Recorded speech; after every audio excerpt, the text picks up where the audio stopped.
every time I hear that little intro, it kind of grows on me. It kind of grows on me. Just a little bit. Got to get hella creative for the next round of 32. Wait a minute. Let's address the elephant in the room. You just started this show a complete different person. What in the hell happened in 10 seconds? Yeah. It's called the Black Hat Villain Arc, as you can see. What is the Black Hat Villain Arc? All my gym bros out there know what it is. When you show up to the gym in the sleeper build shirt covering up the build and you're rocking the black hat, you already know what it is. You have reached a new level in the gym. Well, I reached that level on Monday. So that's where we are. And it was only fitting to add this particular villain, if you will, to this fantastic show today. Because Revenge of the Hoochie Daddies is coming soon. If you ain't been putting that work in, we gonna know when you put them shorts on. If you ain't got a little bit of tonnage in them thighs, yeah, we gonna know. But anyway, it's everybody's favorite day of the week. It's Gentleman's Talk Wednesday. It's Outlandish Wednesday. It's Villainous Wednesday. Any negative, bad villain type thing you could think of, it's that day on Wednesday. But it's also one other very special thing here at Gentleman's Talk, because this is now the 2-year anniversary of Gentleman's Talk. Since we have come from full circle being a full audio show to a now live streaming audio version, whatever version you want to call us these days, even throwing some TikToks out there, all kind of shit. Now we just doing it all. We started from the bottom, now we here. Yeah, I did it. But unlike J. Cole, I'm not apologizing for it. Catching strays on a Wednesday. Bars on a motherfucking Wednesday. Oh my God. You already know who I am, ladies and gentlemen. I am Mr. GQ, but tonight you can just call me the Black Hat, because that's just what it is. I am your boy, DJ Micah B, and I'm here to tell y'all Scar is innocent. Or whatever the hell he said. I'm Darth Outlaw, and I'm burdened with glorious purpose. Oh, it's your boy, Moolage. And of course, why so serious, guys? So, of course, as you can see, the big homie Rob is not here tonight. He is missing out on all the action, but it's okay, because when in doubt, if you've been a member of the Round of 32 before, you know we got that good old-fashioned pick a wheel going down on the off chance we get some kind of a tie. All right, so we're going to jump right into it. We are into the Sweet 16. You want to do that now, DJ Michael Beard? You want to wait a little bit? I don't know. He was holding up his glass like he wanted to take a shot. I was like, so I'm down for whatever time. Well, if you're going to take this shot, then we'll take this shot before we get rocking and rolling. But I have a question for you, sir. What are you drinking? Reposado. Jalisco Reposado. Okay, I see you. All right, Darth. What you sipping on there, Darth?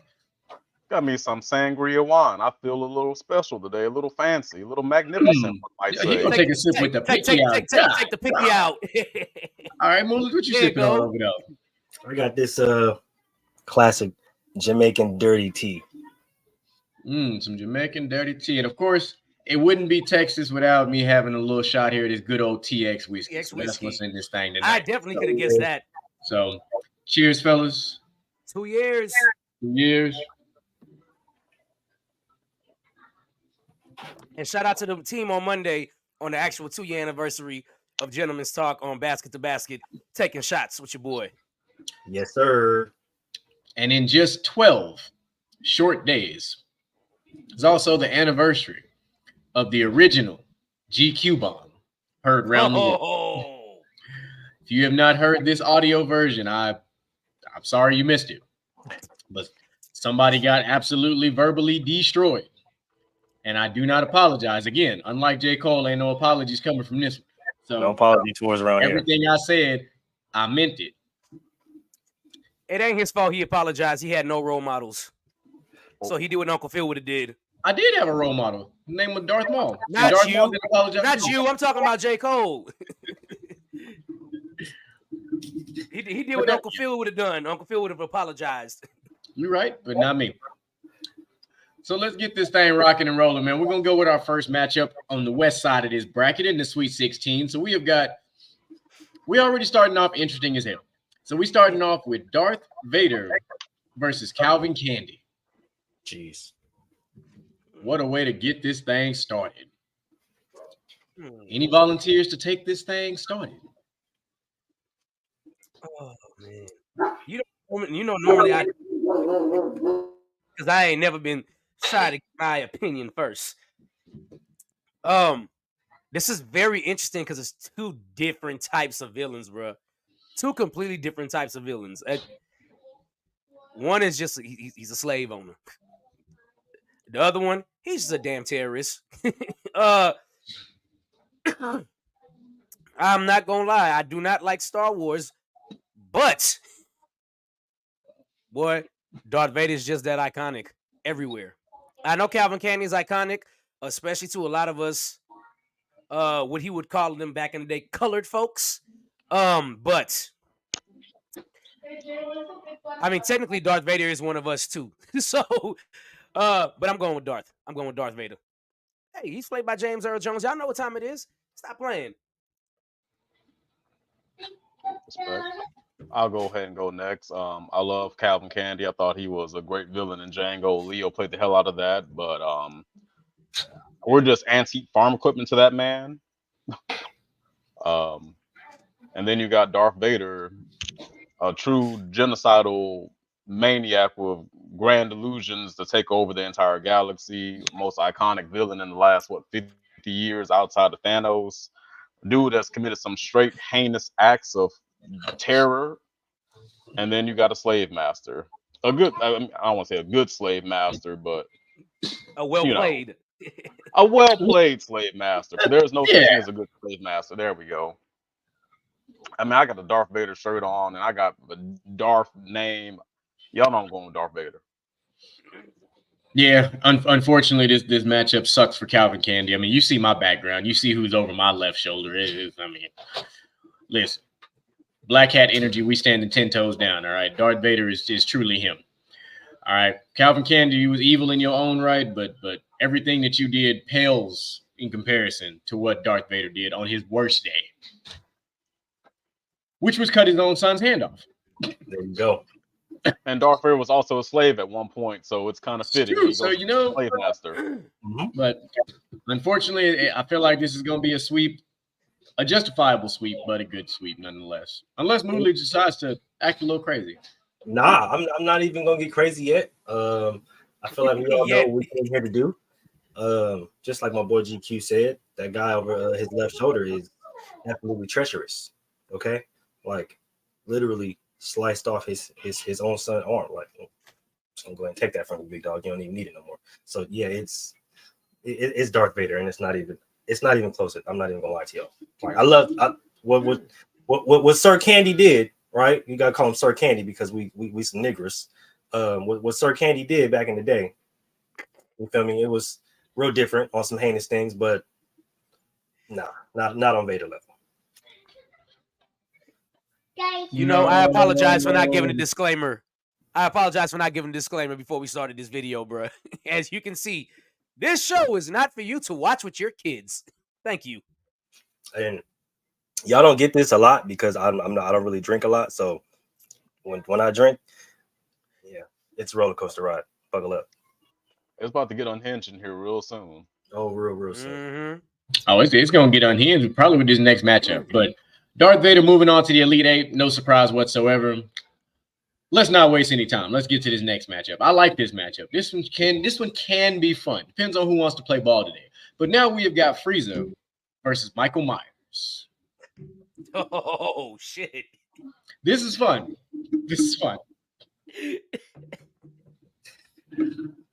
Oh, this is great. This one depends solely on what direction you just want to go.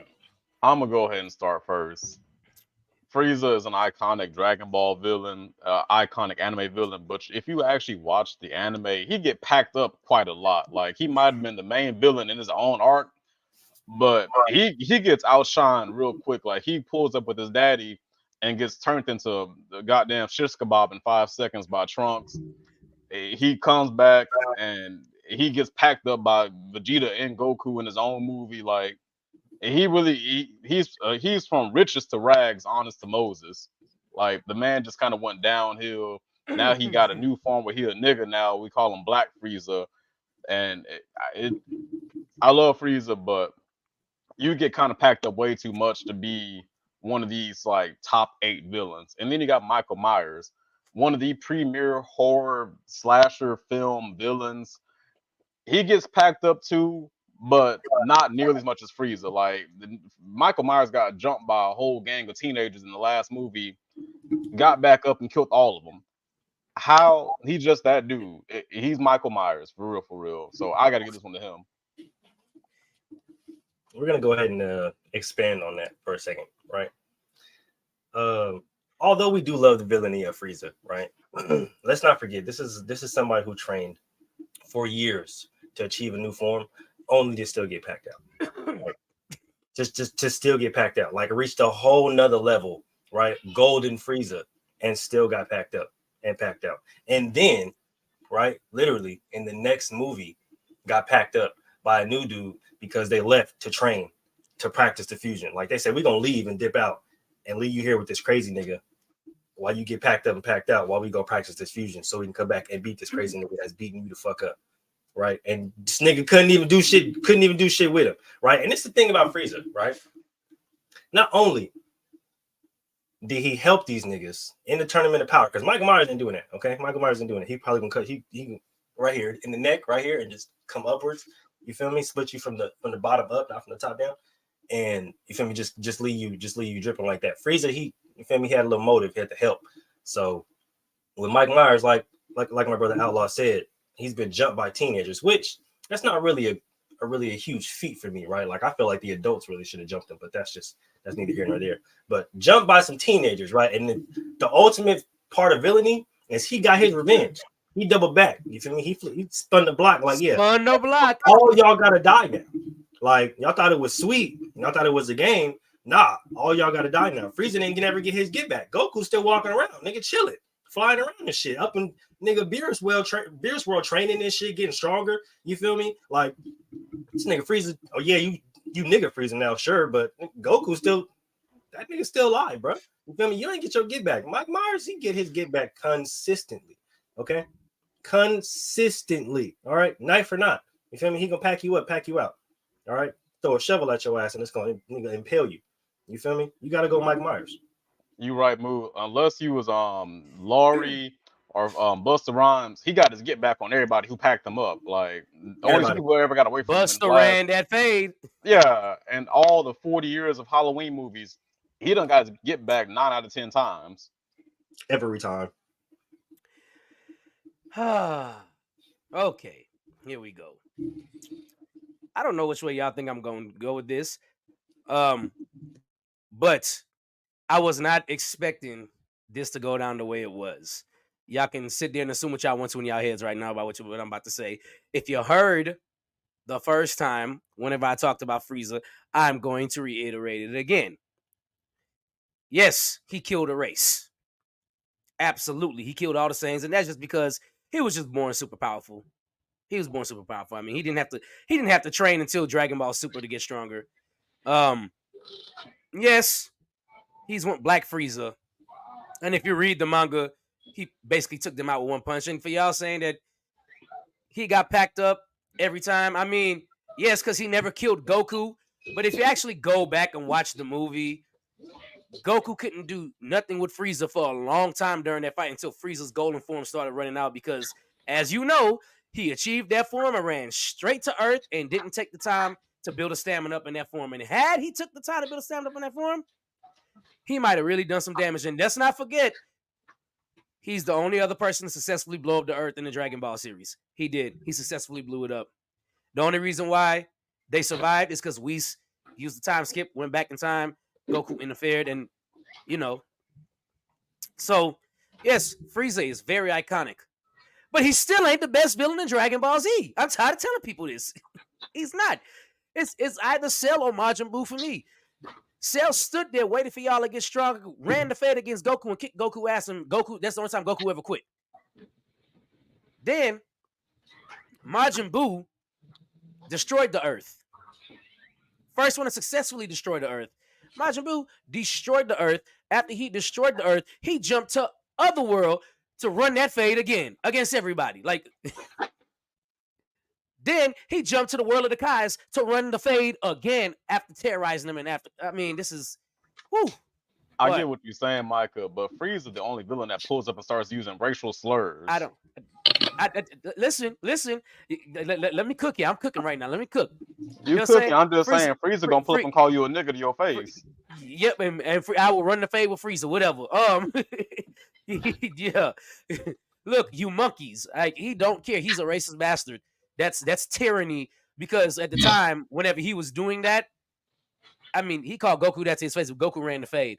Bardock was that dude because Bardock wanted to run the fade. I say all that to say this. I haven't lost my mind. Michael Myers been beefing with his sister for 50 fucking years now, bro. He keep going back and going back and going back and going back and fighting this damn Jamie Lee Curtis. Since from the time they were younger till now. That's the villain. That's that guy. Michael Myers for the win. I don't need to explain nothing else. Y'all explained it perfectly for Michael Myers. That had a twist. I'm going to say it like this. To pull on that last point that DJ Micah B said, Michael Myers is literally little sibling syndrome. And if you know, you know. If you got a little sibling, you already know. When that little sibling run your ass ragged, annoy the shit out you, bugs the fuck out you, don't forget nothing. And they always got that one little nugget of information that they know good and hell well, you know, if they get in trouble, they're going to drop that dime and all y'all in trouble. That's Michael Myers. What up, Rod? Mr. Gent? That is Michael Myers in a nutshell. The little sibling that won't go away. The shadow that you never knew you didn't want. Because just when you thought it was cool, there he go again. Michael Myers spent 30 years in prison and did not forget about his fucking hatred for his sister. Like, nigga did not cool off, did not find Jesus, did not find a hobby. He got out of prison, was like, where is she? You know, he didn't sleep in jail and came up with more creative ways to terrorize this motherfucker. And then there's Frieza, who is like a mixture of a bunch of different shit. 100% racist as hell. But we also not gonna forget that there was a very important time in Frieza's arc during the basically the tournament against the gods, when Frieza was one of the most important characters in this entire fight, along with, of course, the android and some other shit. Like Frieza did what Frieza, like we've seen Frieza's arc. We've seen Frieza be at the top of the food chain, all the way to the bottom to be irrelevant, to right back to being relevant again, to just kind of rolling on through. But at the end of the day, it's still Michael Myers for the win. Point blank. Because he going to go at the same pace, and right now he going to slow pace his way all the way to the damn Elite Eight. That one constant speed. He ain't running. He just appearing. That's it. When you get tired. The slow stroll of murder, like he walking through some daisies, but he going to kill you. Yeah. Teleportation got to be this nigga powers, bro. Not even the fact that he killed people and he's strong. It got to be teleportation. We got to talk about that because that you look away for 1 second, turn back around, and right behind you. But he was like 5 blocks away earlier. Like how did he start running out of nowhere when he wasn't paying attention? This man is a world champion hide and seek player. That nigga is Usain Bolt on the low. Nigga. You turn around, he's gonna be. He's the president of Sneak Nation. That's perfect. That is perfect reference to WrestleMania. Boy, appear like the Undertaker. Yes. I'm with it. Pop up on you like Batman. Like, what the fuck are you doing here? How did you get right? That boy's Nightcrawler. Where the fuck did you come from? Disappear and reappear like Nightcrawler in the day, bro. So that's how we got it. Looks like we got Michael Myers advancing. I didn't expect that to be a sweep at all. I didn't even happen. I thought somebody was gonna pick Frieza. No, Frieza got packed up way too many times. He never got his real get back. He ain't never killed Goku. Yeah. Now this next matchup will be we might get a little bit more of a split, but we'll see. You know, so far we've been rocking the sweeps, but let's get it. We got Mr. Anton going toe to toe with the most hatingest villain that hates teenagers in the Green Goblin.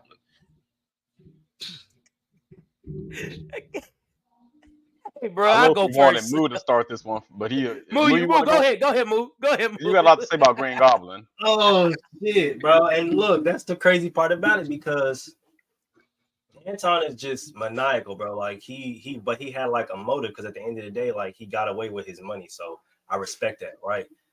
This nigga Green Goblin, bro, wake up and really just hate a kid, bro. Like that's the thing about it. And like the main reason I'm focusing on that is because like in the comics, before Peter get, you feel me, all the technology and link up with Iron Man, like his main villain is this old ass nigga flying around on this high-tech fucking surfboard with evil super serum fucking syrup in his goddamn veins, and he just woke up mad as fucking Peter Parker, bro. Like he done built whole ass like bombs and shit, bro. To like bomb, like bro, what the fuck are you doing? What, you ain't got nothing else better to do?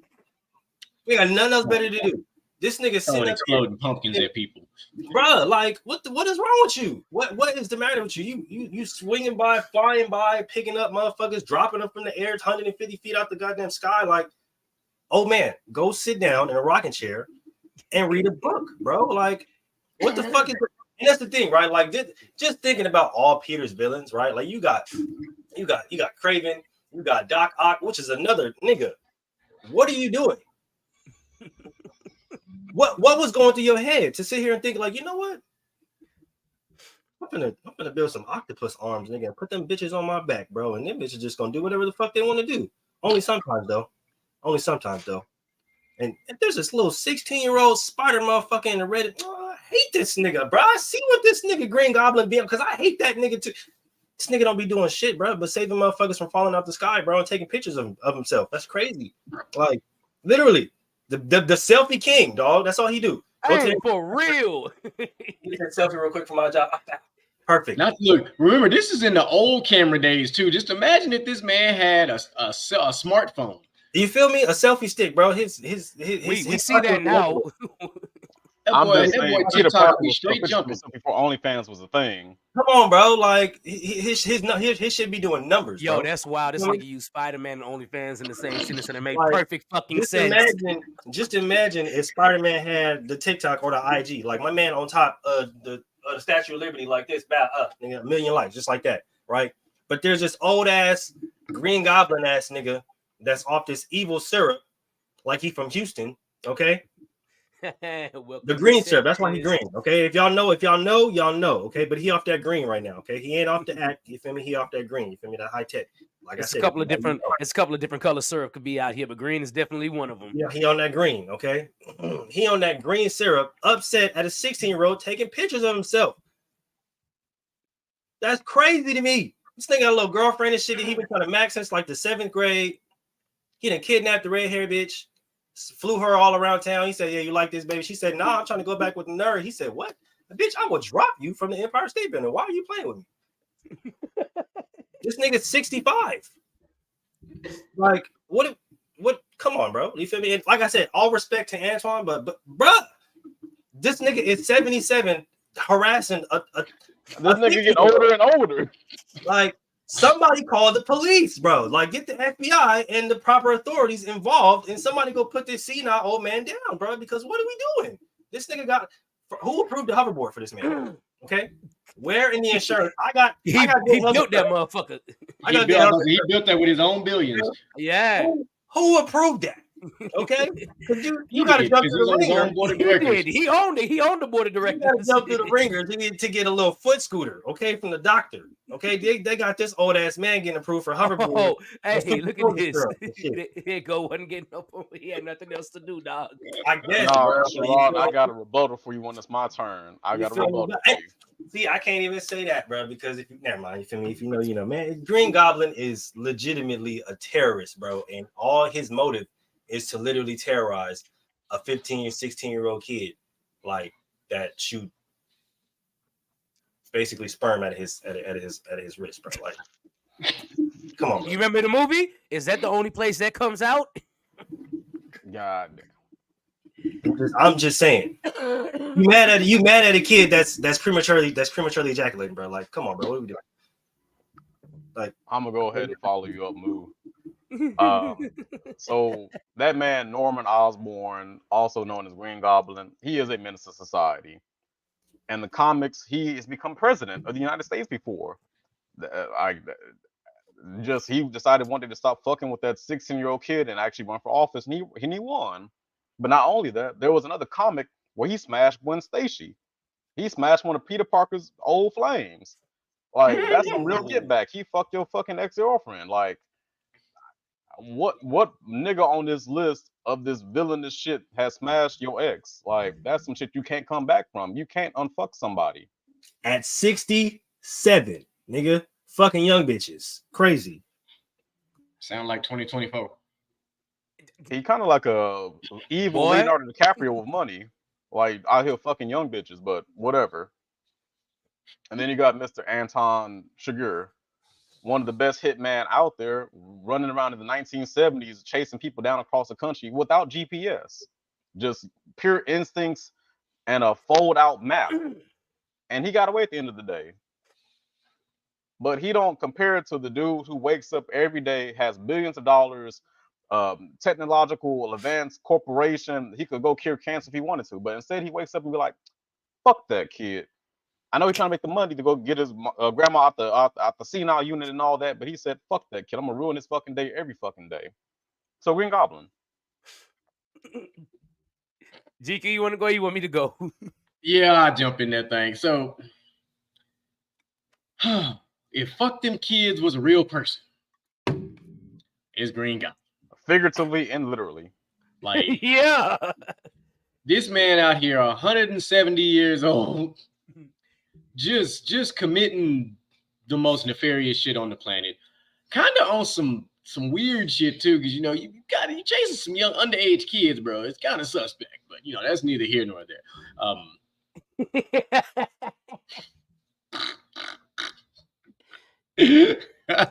Perry the platypus.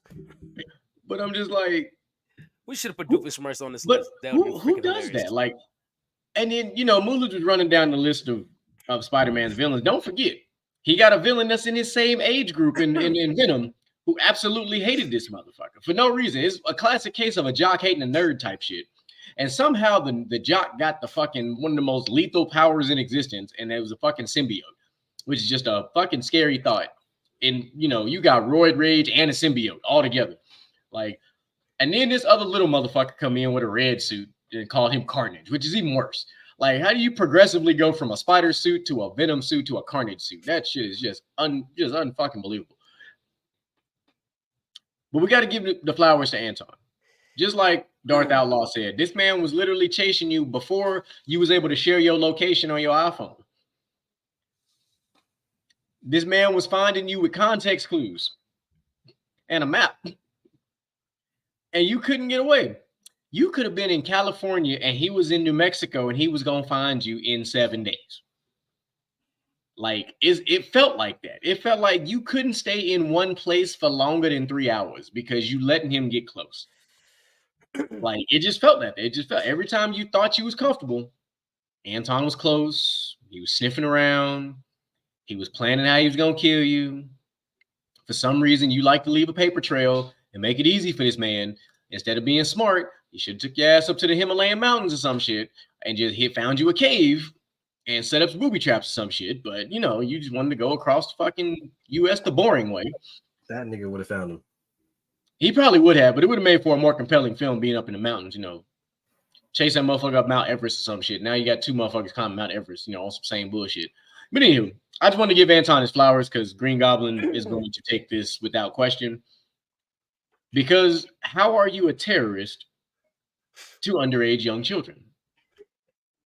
And then how do you pull the most nefarious thing, which is by not being a villain, but being a fuckboy and fucking one of your rivals' old flings? I don't know who's more wrong in this situation, if it's Green Goblin or if it's Gwen Stacy for letting that old 190 man do that thing to her. It's kind of like that whole Bowser and Peach situation. Like, if Peach keep getting kidnapped, is it really kidnapping after 35 years of this shit? It was an undercover dick appointment. Like I said, he threw her the bag, flew her around on the super surfboard. You know what I'm saying? Say what's popping. Some villainous Aladdin shit talking about I can show you the world. I can show you the world. Yeah. Let's go make these OnlyFans on top of the Empire State Building real quick. Oh man. We're gonna shoot this content on top of the Liberty Building, man. You feel me? Stop playing with me. And then call Spider-Man and tell him shoot some of them waves real quick for extra effect. You know what I'm saying? We finna go fly over the Brooklyn Bridge real quick. I'm finna show you this new move I got. Oh my God. We just gonna hover. You feel me? Right over that motherfucker. Round 2. Give me that man from Gang Green Gang. Hey, look, you can have that gang green stuff, man. That's a you thing, my guy. Okay, man. I just want to before I dive into this, I just want to run back to the last matchup real quick with Frieza. Even hit kill Goku, and Frieza couldn't kill Goku. All right, now I'm just saying. Man, Listen, now if Frieza would have tagged Chi-Chi though, Yeah. I mean, y'all pretty much did y'all said everything I could have possibly said. I mean, I will give Antoine some flowers here. Antoine was the elite of the elite hitman. You know, he was the elite of the elite. But if these two were to ever fight an Green Goblin ain't hiding, he gonna make sure this man know what he is. Green Goblin is a freaking. This dude woke up and was like, I think I'm gonna fuck with this 16-year-old today. Let me go grab some random people and throw them off of buildings for the hell of it. Oh, let me go take a pumpkin and throw it on the freaking highway and blow some shit up. And the crazy part is, this dude is smart as shit too. So I always felt like he felt threatened by Peter Parker because Peter Parker was a prodigy. And that's where his hatred of Peter Parker comes in. His own son is a prodigy too. His own son is a smart guy too, and he's a prodigy, but he ain't Peter Parker. and he wasn't no Tony Stark level. And he ain't no Tony Stark level. It's like, say, bro, you need to disappear so my son can be the best. That's some real hate. And then because you dry hating, you know, like somebody was dry. Never mind. I was going off, but you know, because you dry hating, he's like, yeah, I got to kill this little nigga, else my son ain't gonna be the best out. Come on, bro. Green Goblin was a part of the animated version of the Player Haters Club. Man, listen. Hate all them kids. This dude, Green Goblin, is the anti-Tony Stark and the anti-Bruce Wayne, bro. Literally. Smart as hell, got his own corporation, got millions of dollars. You got business to attend. You hear people say, I'd rather be unhappy on a jet ski than unhappy and broke. This dude is like, fuck this little nigga. I'm about to go kill his ass today. I'm gonna try at least. For no reason. I will say, if you ever need to find somebody, all you need is Michael Myers and Anton as a search party team. And to top it off, easily. And to top it all off, I'm gonna reference the movie. I can't think of the actor's name for Green Goblin right now. It's just William Dafoe. William Dafoe. Just the look on this man's face. You know he ain't up to no good. Green Goblin is so crazy. Peter Parker, well, Tobey Maguire's Peter Parker, jumped in and saved his life from Tom Holland killing him. And after he jumped in and saved his life, man, fuck all these Spider-Man, and stabbed him from behind after saving his life, bro. That is wild. Hey, man, This is the round of 32 villains, man. Hatred runs deep here. I don't know how you could go any other way. I mean, this is a destined like. I don't know if anybody. This is destined to go Final Four. We've had 3 consecutive sweeps. This is the first in the round of 32, especially in the Sweet 16 of all places. Unfortunately, this next matchup will be no different because it just won't. And just like the Darth Vader and Calvin Candy matchup, Hans, I'm sorry, man, you drew the worst matchup you could possibly draw and drawing Magneto, man. And my little sidebar, for those who are not keeping up, all right, if you are not keeping up with X-Men 97, boy, you behind. Oh my gosh. Boy, you behind. Because Magneto's character in X-Men 97 is arguably, and we ain't even through this season yet, arguably the best depiction of him I've ever seen. And I'm not just talking about the look with the long white hair looking like Raiden from Mortal Kombat and all this other shit. I'm just talking about everything that he's currently done in 5 episodes. Okay, 5 episodes. This Magneto has already shit on a couple of the movie versions of Magneto and a few of the animated Magnetos, because this man is on like some god level shit on Earth. The way he is doing shit in simply 5 episodes. He's only appeared in 3 out of 5 episodes, but his impact has already been legendary just that fast. So let me just start with that because I'm gonna go ahead and get this started, because as much as I love Inglourious Basterds, it is my all-time favorite Quentin Tarantino film of the mix of those. All right, it just is. And I love Hans Landa. All right, I'm a big fan of all the characters he's played in Quentin Tarantino films. But Magneto is him. All right, Magneto is him. Magneto is literally the prime definition of when you get in trouble with your mama and she say, wait till your daddy come home. That's Magneto. That's all. I'm going to leave it at that. Magneto got this too easy. I'm going to leave it just like that. I guess I'll jump in next. Why not? Because, look, man, Hans Landa is amazing. Inglourious Basterds is an amazing movie. They were literally just... he's just literally outmatched in this one. I mean, I don't even know where to start. Magneto drew the line in the sand and jumped all the way in. All the way in. That's what like, Charles, you on this side, I'm on this side. And I'm gonna fuck your world up. And that's all he's done. That is all he has done.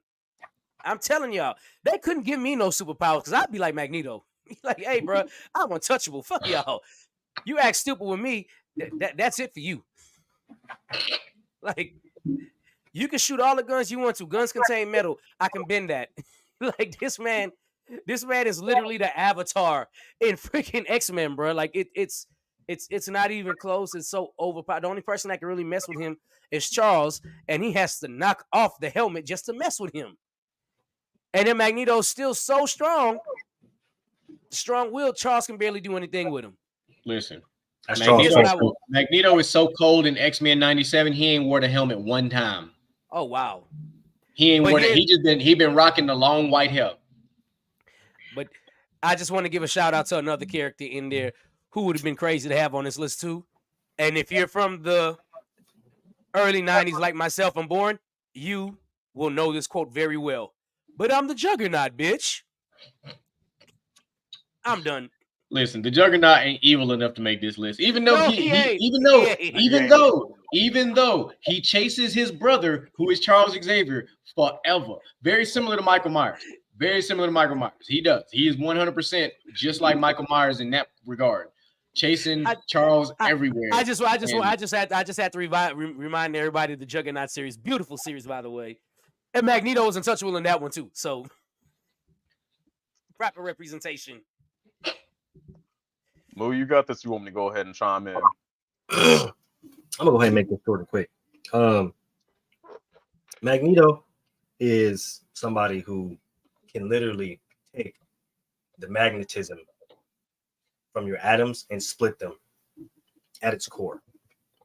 I mean, so like not only the Earth, right? The Earth magnetism, he can take you as a person and take the magnetisms from your atoms and split them at the core, which he's done multiple times in the comics, right? Just for people messing with the mutants, right? If that's not ultimate villainy, I don't know what is. All respects out to Hans, right? Like I all respects, but when it comes to pure villainy, Magneto is the top, the top of the top.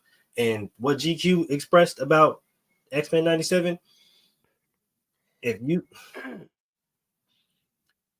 ain't been watching this damn show, dog, right now, like put it on in the background while you're watching us or listening to us, okay? And follow the subtitles and shit, okay? Put that shit on right now.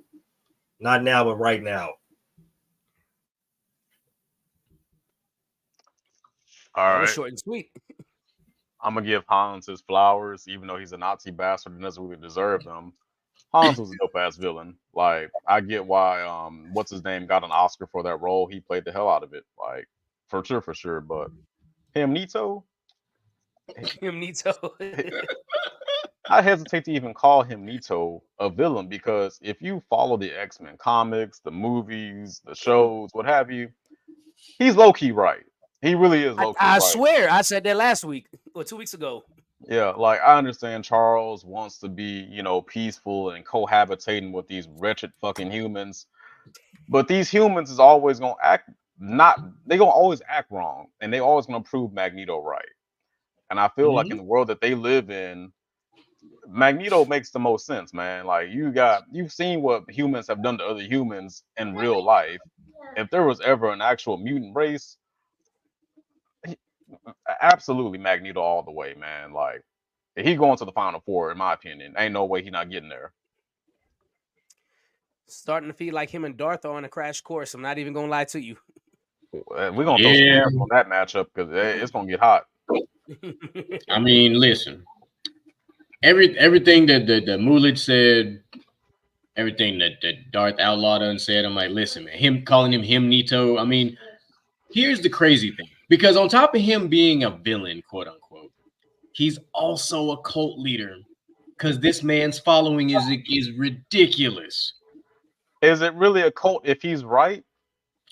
It depends on your perspective. But yeah, right. That's what I was about to say. Like, it really, but you're not wrong in saying that. But like, if you just Martin Luther King had followers. Is Martin Luther King? Did he have a cult? Again, it's a there is a particular group of Malcolm people. Malcolm X might have had a cult. Look, there is a particular group of people that would say some other things, but we're gonna leave that right where it's at. But by the definition of a cult leader, we know it is someone who has an extremely strong belief and gets others to follow their beliefs. I'm not gonna lie to you, dog. That is the perfect example, and the reason being is if I was alive during the civil rights movement and I was either gonna rock with Malcolm X or Martin Luther King, y'all niggas catching these hands, bro. I'm telling you, there's no peace and there's no civil rights peace. Hell no, you catching hands. You would have got hit by a fucking water hose and bit by dogs. Listen. Yes, Sherrod, we are bringing Reverend King in this because X-Men has a lot of civil rights undertones. We on this panel have a civil rights war. That's basically on this wonderful panel of astute, melanated gentlemen.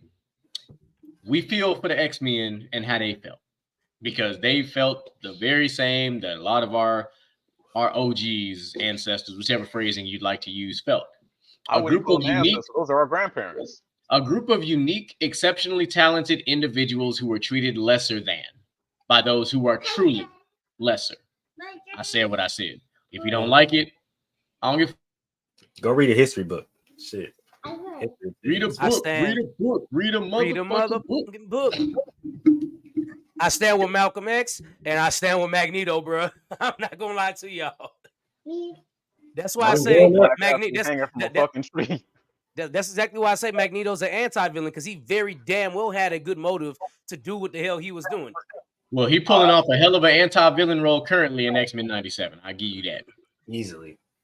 I mean, given Magneto's life story, he survived the Holocaust. He was oppressed for just being a fucking Jew. Then he became a mutant and got oppressed for that.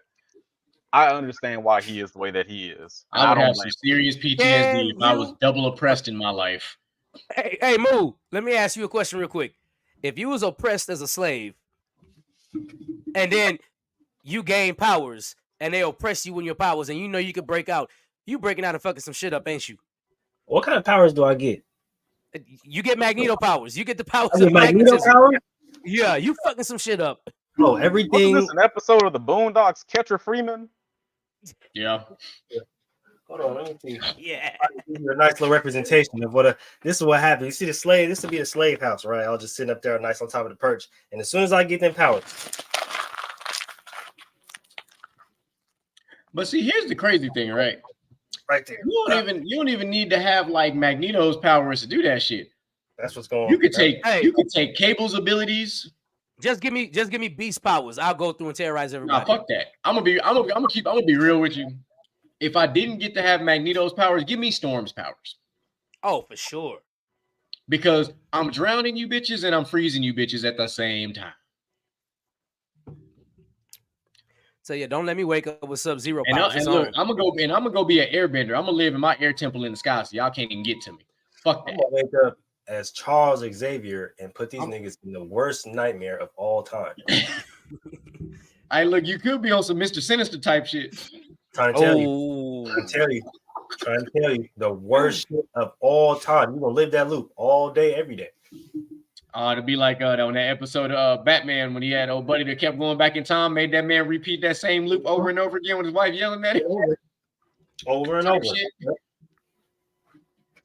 I'm about pure torture. Yeah, you can torture my people for about how long? Mm-hmm. Yeah. No, I'm double that. Yeah, I'm gonna double that. I'm gonna go find some people that's just like me. Mm-hmm. It's time to clock in for sure. Yep. And I'm gonna become the president. Matter of fact, I'm gonna flip the script. I ain't even gonna lie to you. I'm Charles Xavier. I'm flipping the script. Yeah, we up in this mansion chilling. Yeah. Them white people's out there getting to work. I ain't even gonna lie to you. Mm-hmm. Go bust out them whips, get on them horses. Mm-hmm. Yeah. Tables done turn, motherfuckers. It's our turn now. Y'all remember Mighty Morphin Power Rangers when Ivan Ooze gave them the ooze and they got possessed and their parents and people was just walking off over the bridge? You ain't even know what the fuck happened. You can't even convict me. But y'all niggas gone. Y'all niggas done. Done. The world will never know. All right, so y'all know what happened. Next? Don't get these motherfuckers mutant powers because you already see what's gonna happen. But let's move on to the east side of this bracket. Damn, this first matchup sucks. These number one seeds just whooping that ass. I'm sorry, but we got Thanos versus Jigsaw. Listen, Thanos don't even need the Infinity Gauntlet. He finna clap the shit out that fucking clown. I'm sorry.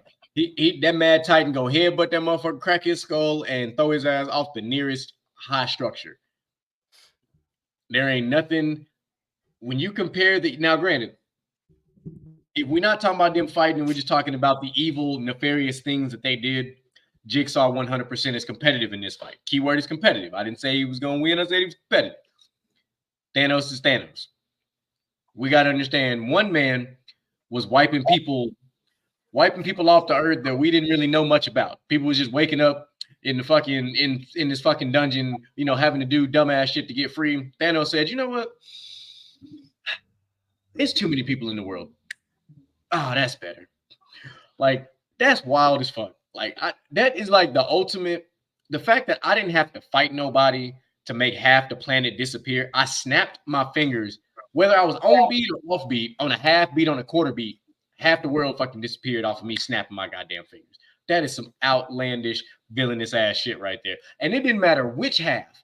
The good half, the bad half, a mix of the two, all the good, all the bad. Thanos didn't give a shit. He said, "I just want half you bitches gone so I can flex and go sit on my throne and my farm underneath my little cabana and sip on some fucking Mai Tais and not give a fuck." Give me Thanos easily.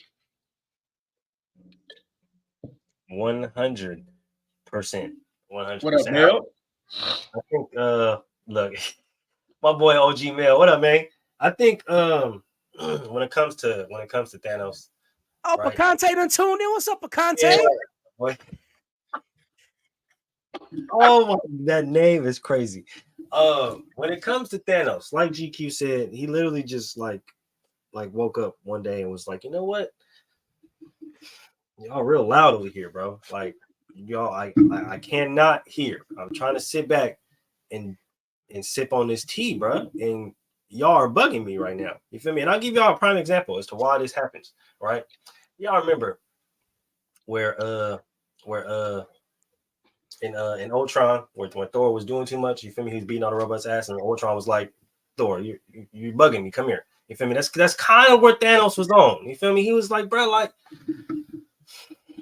I know I can't really see y'all and I can't really hear y'all, but y'all getting on my fucking nerves over here, dog." Like, and it's the thing, like, he literally went around the universe and lied to everybody. Like, "Yeah, so look, this is what we're gonna do, right?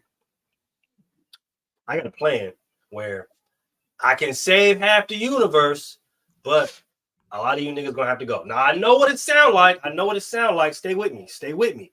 Okay? Stay with me, right? I'm gonna promise that the other half that's still here, they still fruitful. We're gonna bring in all the food. You feel me? Y'all can get all the weed, all the drink. Sound like a fucking cult leader. I was I was like, just about to say that.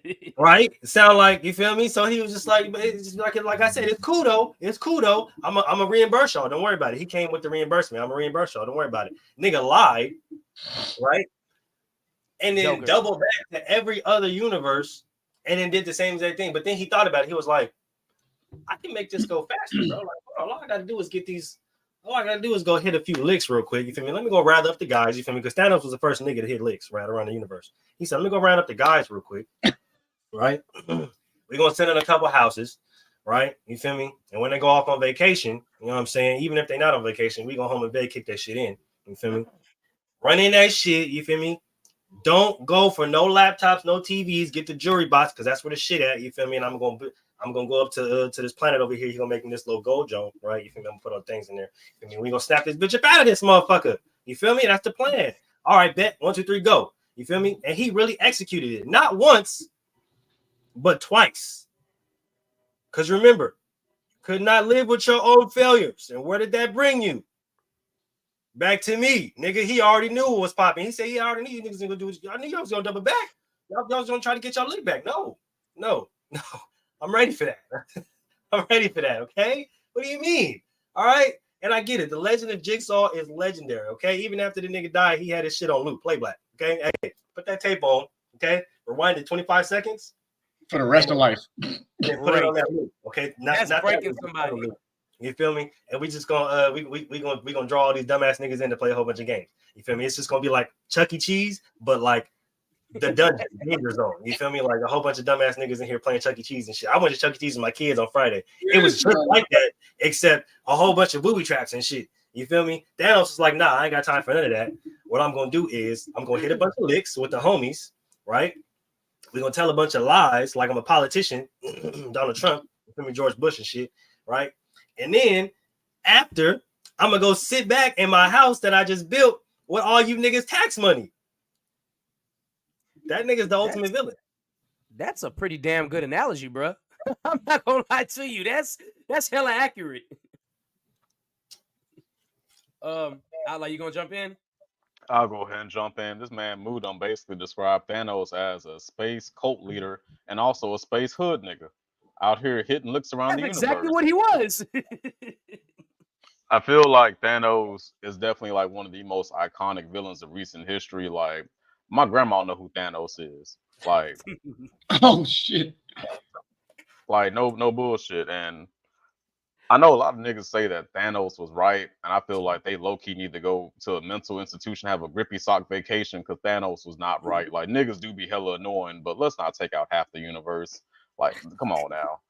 Like, he was a compelling villain, though, and, like, he stood on business. Like, they killed that nigga and went back to undo everything, and he still came back and spun the block, and he was really clapping them. Like, they really got lucky that they even beat him the second time.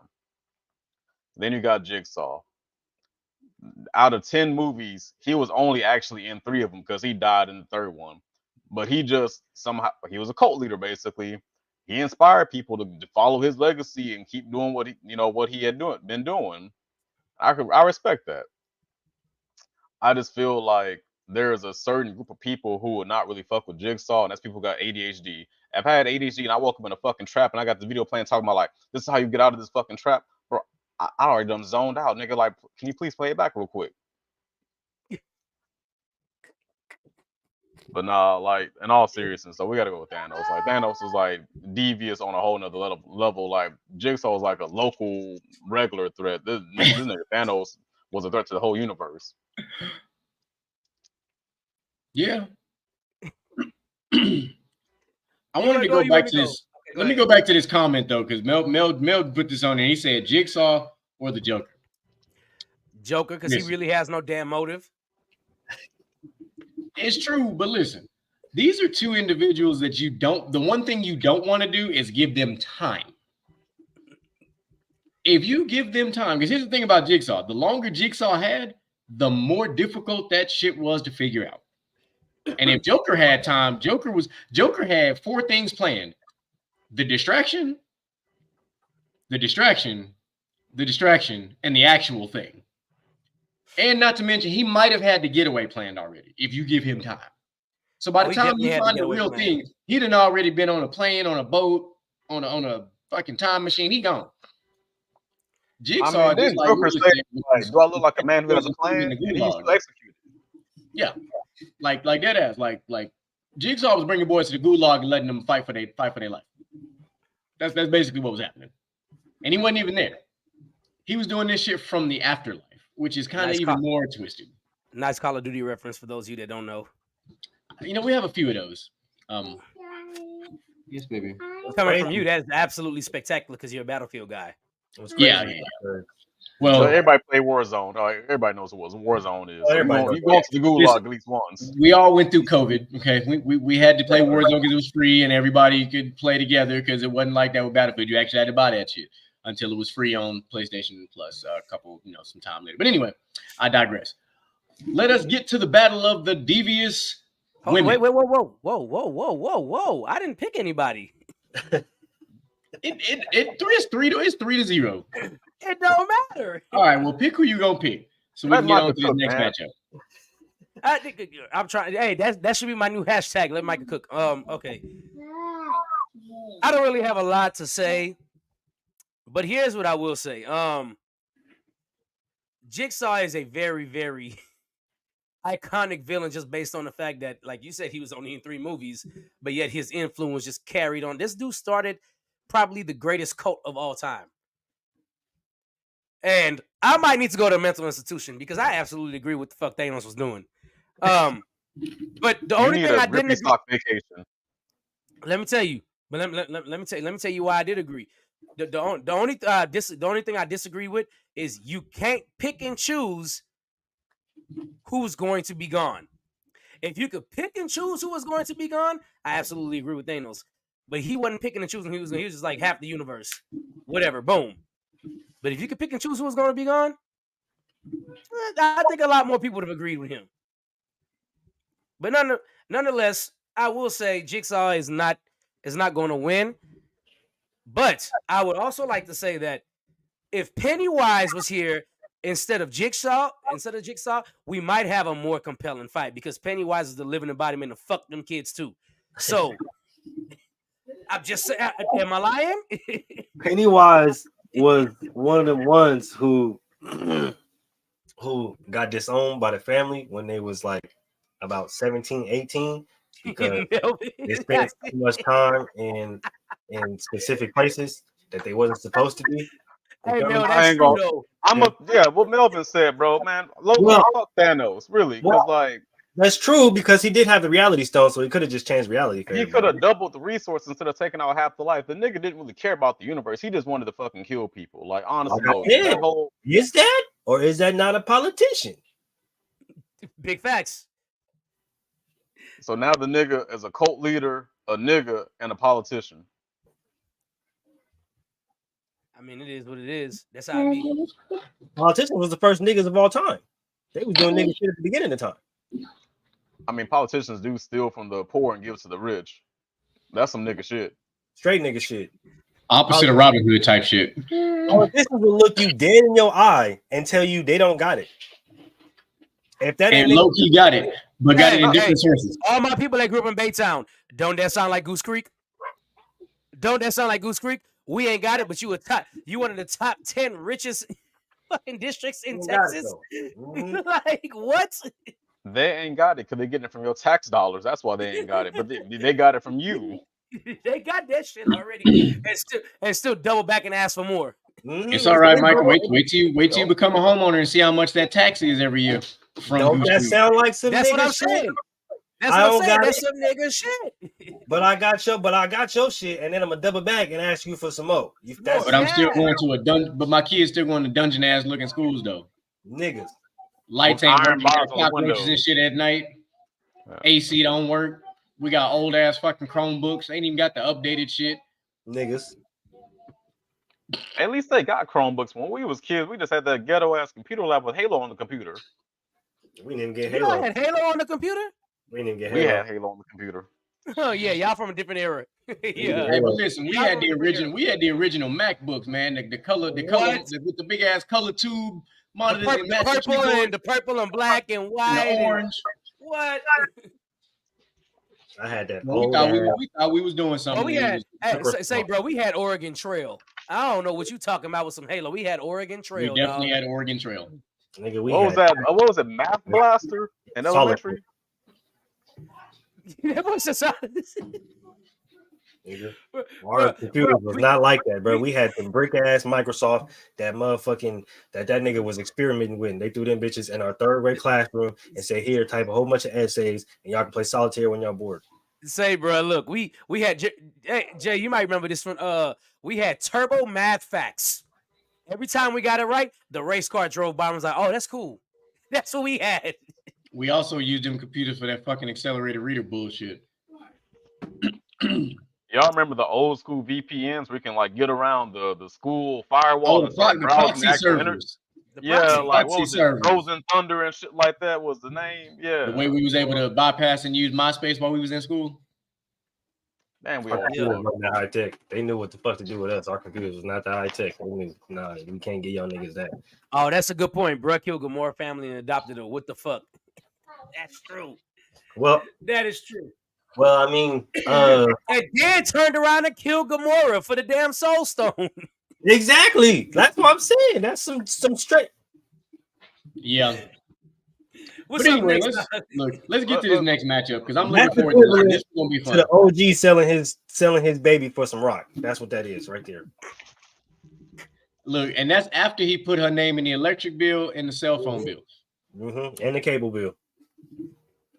So I'm about to fuck all your credit up, and then I'm gonna take you out the game. Yep. All right, let's get to our next Sweet 16 matchup. We have got Cersei Lannister going toe-to-toe with Mary Lee Johnson. Oh, bro. Battle of the Devious Women. God damn. This is probably the worst God. matchup of all time. This might be one of the most devious matchups of all. This is the most devious matchup I think we've had today. Like, it's crazy. I hate both these bitches. Neither one of them did anything good. None of them have redeeming qualities. Like we could talk about Thanos being a space nigga, space cult leader, but at least he was kind of cool. And at least These he didn't bitches- fuck, at least he didn't fuck his sibling. No. I'm not letting that go. I'm not letting I'm not going back to that because somebody else had to say it for me last time. I can't let it go. It's you see it in the one of the, in the So- first. so- that's 12 some episodes of sweet season home 1. Alabama bullshit. We Roll might Tide. actually have. So this one probably ain't gonna be no clean sweep. I feel like we got different opinions on this one. Yeah, I think we are. I think this might be the one that comes down to maybe the wheel. Well, shit, I'll go first since everybody else is looking like, well, what the hell? I'll go first. I'm still thinking about which bitch I hate more. I'm gonna tell you which bitch I hate more, and it's Mary. Easily. Listen, bro. For you to do all this shit to somebody else, it's one thing. But for you to do it to your flesh and blood and you really don't give a shit about nothing.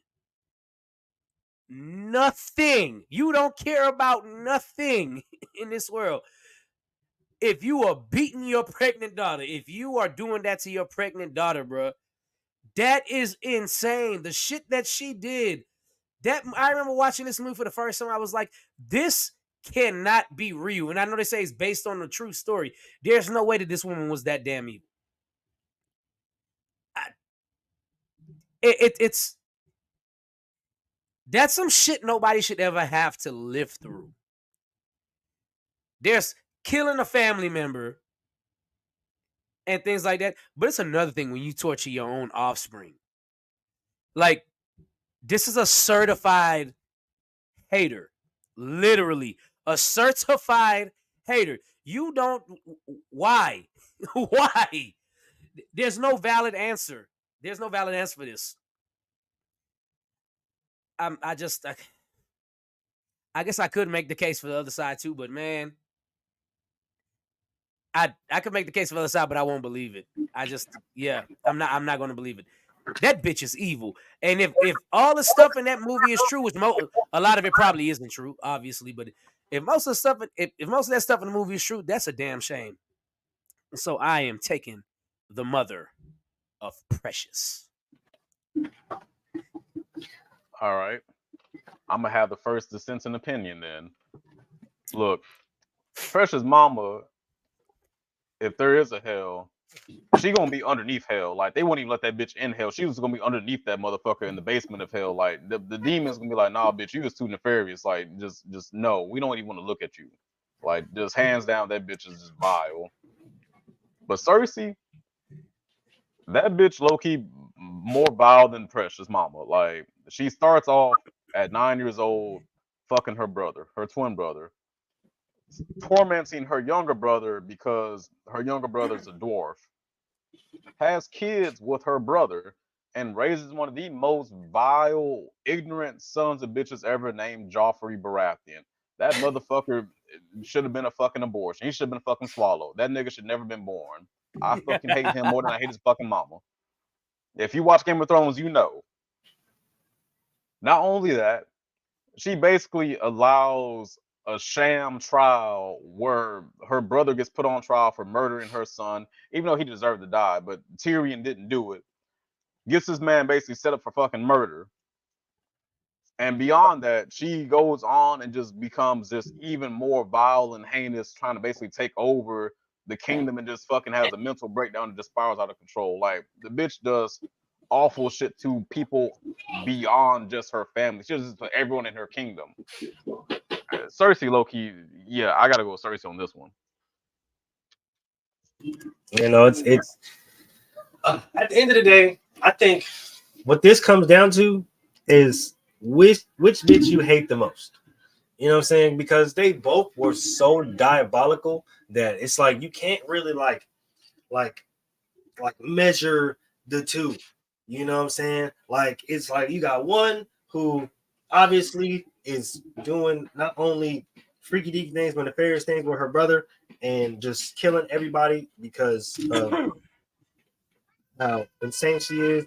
And then you got the other one who's doing all of this crazy or letting all of this crazy and doing all of this crazy nefarious things to her own daughter. And it's just like for no reason, I would like to add. No reason. And it's just like you really, at the end of the day, want to see both these bitches get Mike Tyson uppercutted. Like all the way Hadouken, you feel me, style Street Fighter. You know what I'm saying? But oh my God, it's like comparing herpes to HIV. They're both STDs and they're both with you for the rest of your life. It's just they both fucking suck. Exactly. Like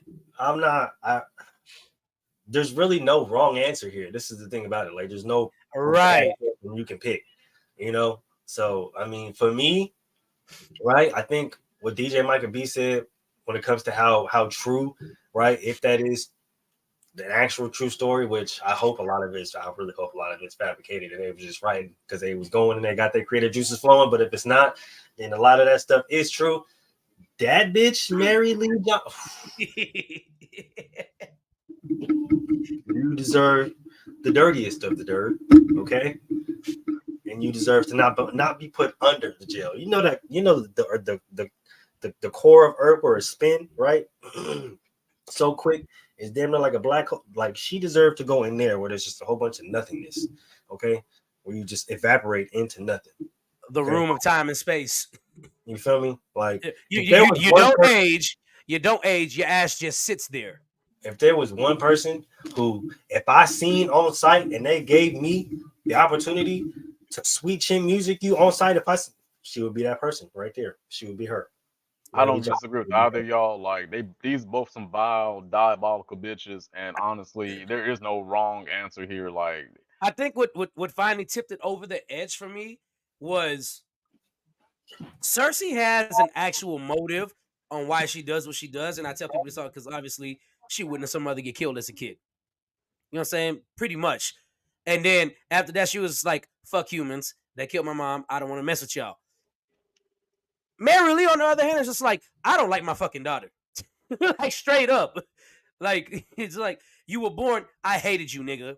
Like, I feel like Cersei will go to hell, dethrone the devil, and take over as the queen of hell, whereas Mary Lee will have to go underneath hell, and you can never see the light of day again. Ever. That's how I basically feel about both of them. Like Cersei gonna go to hell and take over. Mary Lee going underneath hell. Like it's just which one is really worse? Yeah, bro. Both of them deserve to get packed out. I don't care. Hey, they both deserve to get fucking packed. Oh, yeah, like, so. ain't no, I don't know. Packed out for show. If they both can go to the next round, like I don't know. Paige and Black Hat Villain arc GQ. Hey Mel, if you're still in here, go ahead and give us your vote. Since he said Mel said he's the tiebreaker. He said he's the Yeah, look. This is what he said. Yeah. I'm the tiebreaker. Because we was like, hey, we got the wheel if we need it. And then he put, I'm the tiebreaker. All right, so so who you got, Mel? Yeah, that's what I want to know. Who Mel got? I got on. Oh, he got it on Cersei. Okay. He going with Cersei. Cersei, low key. Every time I see the bitch on screen, I'd be like, "Fuck this bitch!" Like there is no redeeming qualities in Cersei. Like the bitch just wakes up and chooses to be narcissistic and fucking evil, much like Mary Lee Johnson. But Shara went Mary. So if GQ comes back and chooses Cersei, we got a 3-3 tie still. Oh man, Tyrion is his favorite character, so I feel like he gonna pick Cersei because of how much she fucks over Tyrion. I don't know. He must have went to get some fruit snacks for Kalissa. Well, I don't have no problem with that. I think I convinced Moo a little bit. Why? I think Moo was probably gonna go with Cersei, and then backpedal was like, no, I gotta go with Mary. You're muted, Moo. I can't hear you. I thought about it, and it's just like, as I was thinking about it, I was just like, bro, like that shit based off a true story, and I get it, Game of Thrones, as devious as she was, right? Like it's supposed to be fiction, right? Like this Mary. I feel like part of why we hated her so much is because Monique played the fuck out of that role. Like Monique she did. Monique was auntie in the 90s. We watched her show as kids, and then we watched this fucked up ass movie, and it's like, this ain't auntie. This ain't auntie at all. GQ, what you taking? Well, let's start like this. Okay. I absolutely 100% don't like either one of these characters. The women, the outstanding women that played them, love them both. Phenomenal. They are to be commended. Great. But characters that they portrayed, Lord have mercy. Whew. Who was worse? That is the question. Mary Lee Johnson's hatred for Precious is solely her fault. Like, we have to remember this. Like, everything about her hatred is her own fault. Her hatred towards Precious is self-inflicted. It wasn't from any other source but herself. Her daughter got pregnant multiple times behind some nefarious things that we don't need to revisit, and she got mad about it. Again, you got self-inflicted reasons why you can't stand your own child. That is just fucked up all by itself. And then you insert Cersei Lannister, who is over one of the biggest royal families in the kingdoms at the time, and she's can have any man she wants, and she only wants her brother. I'm never gonna forget this shit. That's fucking disgusting, man. I'm sorry. But at the same time, if you just look at everything that this woman did, she didn't care who you were. If you were in her way towards her completing a particular objective, she gonna step on your neck and cut your balls off at the same time. That's just who she was. Oh, Lord. Goodness gracious. Only Mel.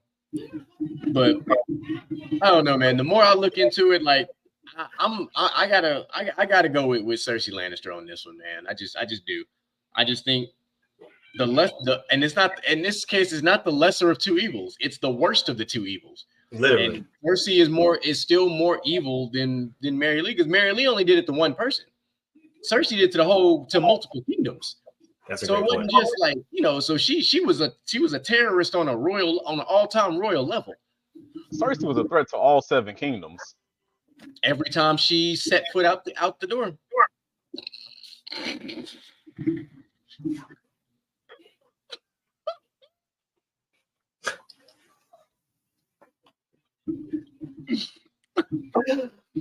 Oh my gosh. So what's the breakdown on our count? How we looking? I missed it. What did you pick? Oh, I went with Cersei. Shit, if you include Mel and Rod, it's 3-3. Yeah. Wow. So we need to break the wheel out to break this tie. Let's bring out the notorious Picker Wheel. The wheel.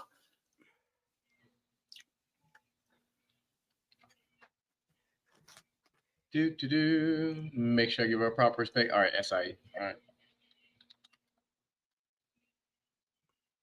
And let's add another one. There we go.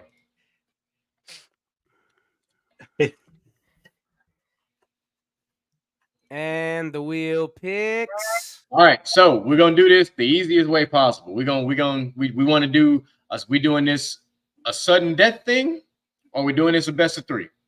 The rules are on y'all. Nah, sudden death. Get these Sudden hoes out death. of here. Get one of these bitches out of here. All right, sudden death it is.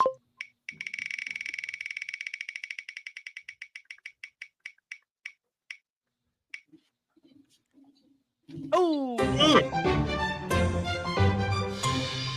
She won, but did she really win? Hell Man, no. she definitely won, and she deserved it too. Did we deserve it? I mean, but at the end of the day, let's look at it like this. The winner of this matchup drew the fastest loss because the winner of this match drew Thanos anyway. So it don't even snap her ass out of existence. You know what? I feel like look at Rod. He said, who gave that man the internet? I feel like with Mary Lee, one of the things that puts it over the top for me is like, you hear people say that's your flesh and blood when it comes to your cousins and your brothers and sisters like that. Nigga, you carried me for 9 months. You got pregnant with me for me to come out of your stomach, and you still fucking hate me. I didn't ask to be here, and you hate me for no reason. Crazy. Because you could have I got got rid of raped under your watch, and you got mad at me for getting pregnant. Like, that's crazy, bro. And then tried to blame me for your man getting took. Quote unquote.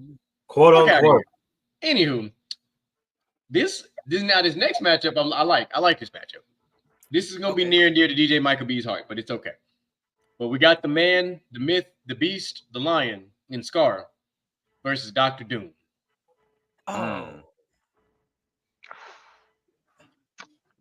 You're not prepared for this one, are you? No, I'm not. We'll let you go last. How about that? Does that make would that help you? It ain't gonna sway you because I have a feeling you're gonna do what you do, but figure. Somebody go.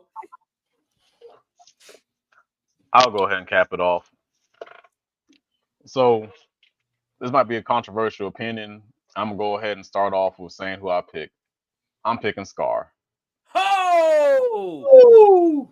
As I put that comment up on the screen. Look, I don't want to take anything away from Dr. Doom. He's one of the best villains in comic book history. Dr. Doom he's that guy. But Scar, he traumatized a generation of children. Like, motherfuckers was 4, 5, and 6 years old watching Lion King in theaters with their parents, so happy to go out and see a Disney movie. And 30 minutes into it, Mufasa get fucking clapped by his brother. And then Scar goes down there and gaslights little Simba like, hey man, this is your fault. And Simba like, damn, this nigga might be right. It really is my fault. So run. Had Simba run across the fucking Saharan desert, got that nigga eating bugs for 5 years, kicking with fucking prey animals. He's a predator. It's satisfying. He is hanging out with fucking prey, and he's a predator. He took that man the whole identity away. He's not a lion anymore. He's just a bitch. He bitched Simba. And Scar back there at Pride Rock clapping his mama cheeks just out of spite. He done turned Pride Rock into the ghetto. That whole off of fucking MLK Boulevard now. That's how fucking ghetto it is. And let's not forget this. Hey, he going off. In nature, hyenas and lions are mortal enemies. Them niggas do not kick it with each other at all. This nigga Scar got a whole gang of fucking hyenas goose stepping like Nazis to the fucking beat of his music. Like, how? Scar really that dude. Like, that's just some nefarious shit. Like, you kill your brother who low key and lion society, there's only one male lion in a pack. Brothers, they gotta separate. Mufasa was nice. He let Scar stay. He fucked up. He should have fucking kicked Scar out a long time ago. So you finessed your brother, let you stay in his fucking crib, turned that hole into the fucking projects, fucked this fucking bitch, ran his son off, fucked his whole harem of fucking female lions. Like, I love Dr. Doom, don't take it the wrong way, but Scar is really a fucking devious bastard. Yeah, I'm gonna go ahead and I'm gonna go ahead and follow up. Look, and Mel, I hear you. All right, saying Doom easy. Listen, if we was talking about based on powers, absolutely, it's not even close. Dr. Doom gonna turn Scar into his dinner for the night. That's what it would be, 100%. But let's look at this for what it is. Let's look.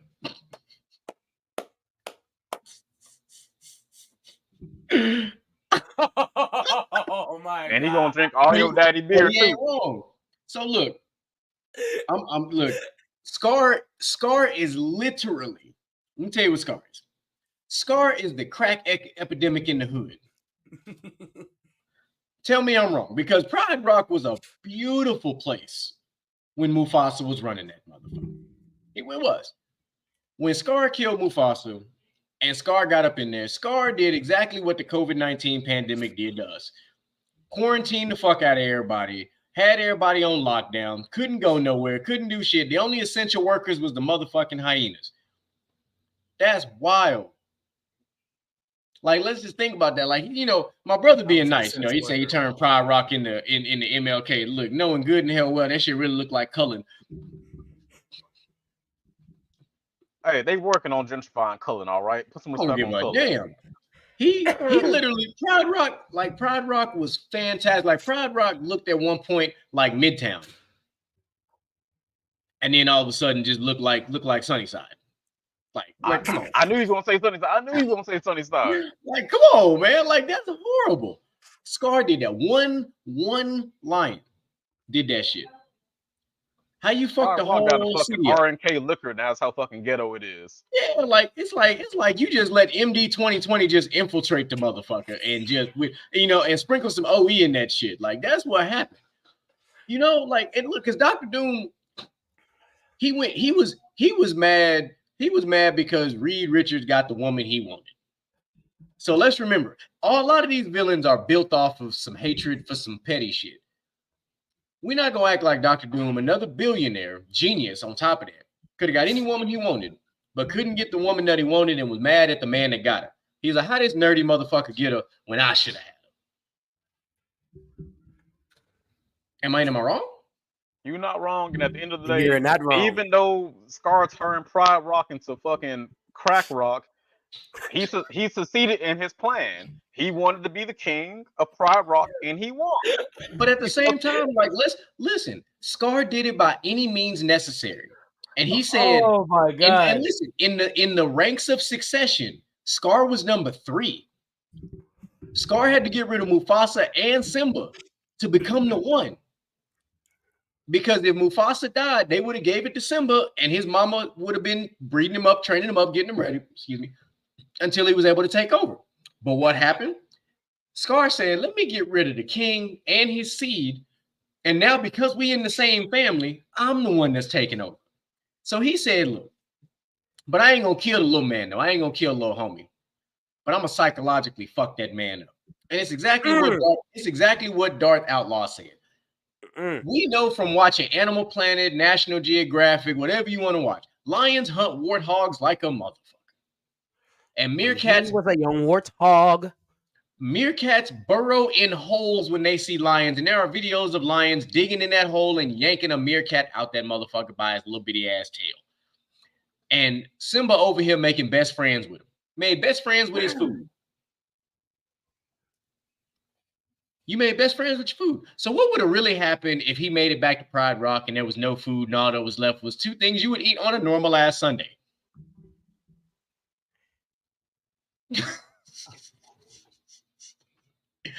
So the comments wild, bro. But look, I'm like that though. I'm with Darth on this one, man. I gotta take Scar, man, because there's also one more thing that Scar did that is nefarious that we did not touch on. We touched on it briefly last time. Scar had a whole family, if you watched Lion King 2, that he dipped out on. He said, I'm gonna go get some milk. Knowing his whole family is lactose intolerant. He fucking is a deadbeat father and went to his brother's house and turned that bitch inside out into a fucking trap house. Scar is a fucking terrorist, a usurper, and a fucking deadbeat father. He literally went to his brother's house to get some sugar and took the whole house. Like, Scar really just he is the darkest line in the movie. Oh no, for real, he really is. That's what's fucked up. He really is the darkest lion physically and emotionally. That motherfucker dark as hell. But I'm done. Should I go next, Mo, or you want to go? Okay. Take it away, brother. I am absolutely shocked and surprised right now. I'm absolutely shocked and surprised because I just knew I was gonna be out here swinging on an island by myself, bro, and that is not what the fuck happened. Listen, bro, the facts that y'all pointed out with meerkats and warthogs and me singing when he was a young warthog, you know, look, listen, let's really talk about this. Say he killed two generations. He killed the father and he killed the son. No, nigga, he killed his brother and he killed his nephew. That's not the father and the son in pride. That's the brother and the nephew. Like, nigga, we have the same parents. You know how devious you gotta be to kill your brother and nephew? Your nephew had nothing. Your nephew was just born royal and got ahead of you. And you're like, man, fuck that little nigga. I need to be in charge. That's exactly what happened. I mean, this is like, look, not on and just to touch on Dr. Doom a little bit. Dr. Doom, he's cool, but let's not act like Dr. Doom isn't the villain for some afterthought superheroes by most people. You know what I'm saying? People like us, we know how strong the Fantastic Four really is in the comics and things of that nature. But to the casual fan, them niggas weak. And y'all know it. Y'all absolutely know it. All this man is Fantastic do is stretch. You know damn well everybody gonna say they weak. Somebody to stretch, turn invisible, one look like a rock, and the other one is a walking fireball. A walking fireball, and he's probably, I mean, the fireball, Dr. Doom killed the devil. Mic drop. That's cool. Hercules defeated the devil too. Okay, let's move on. Shit, Kratos did too. Kratos was fucking up all the gods. If there's one thing I do know is the devil ain't strong. He's just the king of hell. Like, I mean, look, bro. I like Dr. Doom. He's cool. That's all he is. He's cool.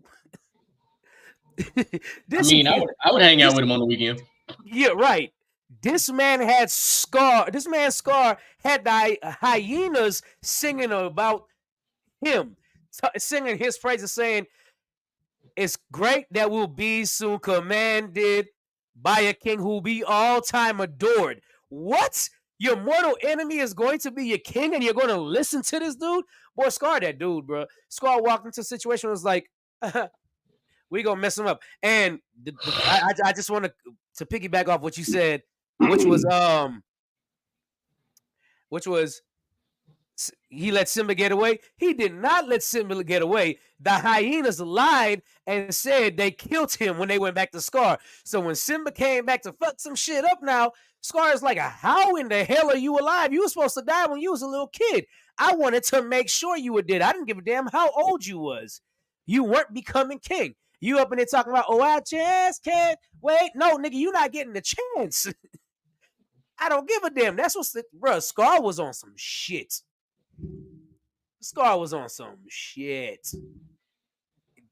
That's what junkies do when they see the supply. They see this. Oh, Mel Wallen. Nah, you got to go one comment up. You got to put that one that Sherrod put up on there. I am not going by the movies, dude. I literally said everybody here that actually reads comics know how crazy Doom was. But most people that will watch this is only going to go by the cinematic Doom. I literally said that. Yes, I know Doom killed Hades, all that stuff. Cool. But there's been other characters throughout comic books that have killed the devil too. It's not this incredible feat that people make it to be that they killed the devil. I'm gonna say this: Doom didn't fuck the Invisible Woman. Mufasa fucking clapped Scar. Scar clapped Mufasa's wife. Like that's I'm trying to tell you. You can't get that back. Like this man killed you, ran your son off, made him an anti-lion. Wait, don't forget too, Outlaw. He might have clapped Nala too while Simba was gone. Don't forget that part either. Because lions mate with all the lioness. So to your point, Micah, like Scar is just a devious dude. Like that man, he had a plan and he executed. He fucked up by just thinking that the hyenas would do their job. And for the most part, they kind of did, but they kind of fucked up by not killing Simba. But other than that, it went off without a hitch. He got crack rock. Like he was that dude.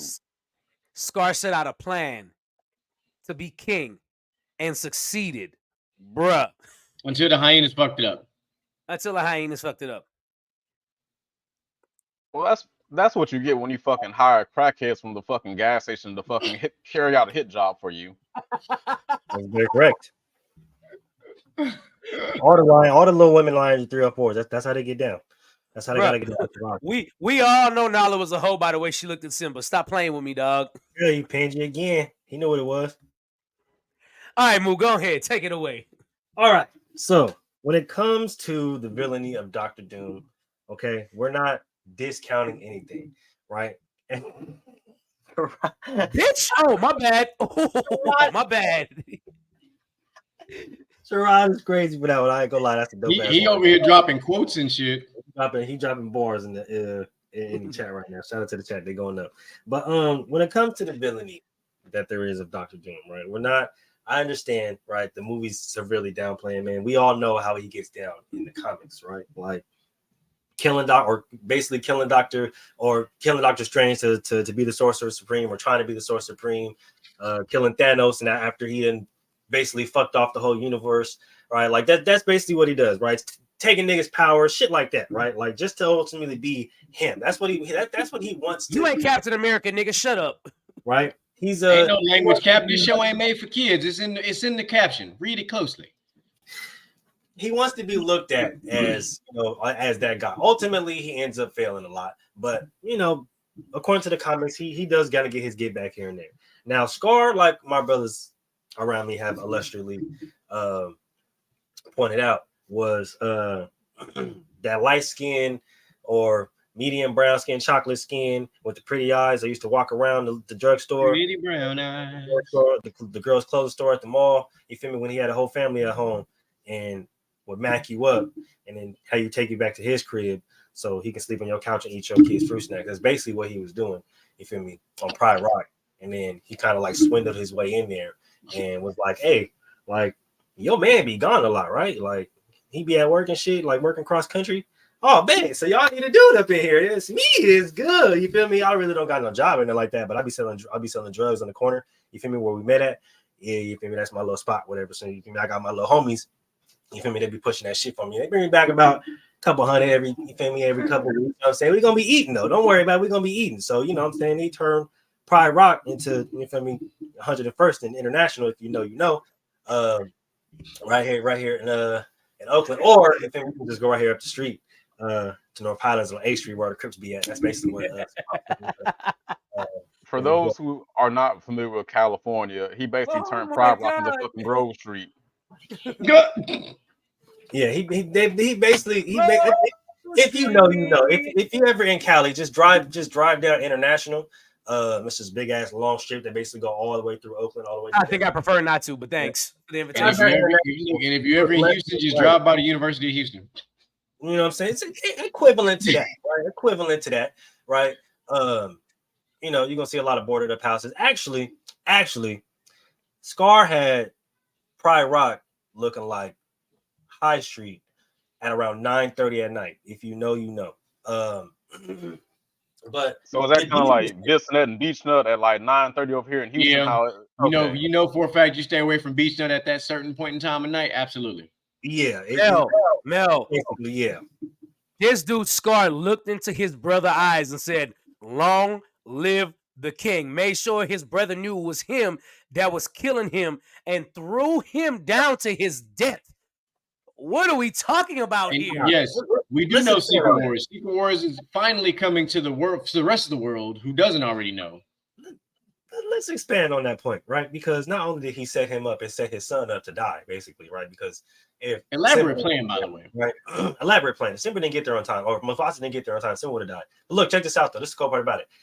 Not only did he set this whole plan up, that nigga sat up there on the perch of the mountain, just looking at that nigga like, and then walked toward the spot where he knew Mufasa was gonna pop out at. That's the thing. That's this nigga smart, meticulous planning. He walked specifically to the spot Mufasa was gonna pop out. Look dead at this nigga, came down and was like, "Yeah, little bro, I got you," and then looked at this nigga in his face and said, "Yeah, nah, nigga, you know you done fucked up, right? Like you know you done fucked up, right? Long live the king, bitch ass nigga." And threw that nigga the fuck off. Don't forget about the most important part. When he grabbed Mufasa's paws, he put them claws up in there. Come on now. Sure he felt that pain. So this man felt whole ass pain and betrayal as his last emotions before he died. When he took his last breath, the thing that he saw was his brother sitting up there with that smile, like, yeah. Bro, let's not forget. All Simba saw was his father falling. He didn't even see that Scar was the one that did it. So his son was already getting psychological. Here's bro, we don't need to read. I know all about Dr. Doom in the comics. That is fine. We're talking about who's more villainous. He went to hell and beat the devil. That's not villainous. You just went and fought another villain. That is not villainous. Villain on villain crime? Villain on villain crime. Bro, if Mufasa wouldn't have showed up, this nigga would have even killed the assistant to the king because he was ready to swallow Zazu ass.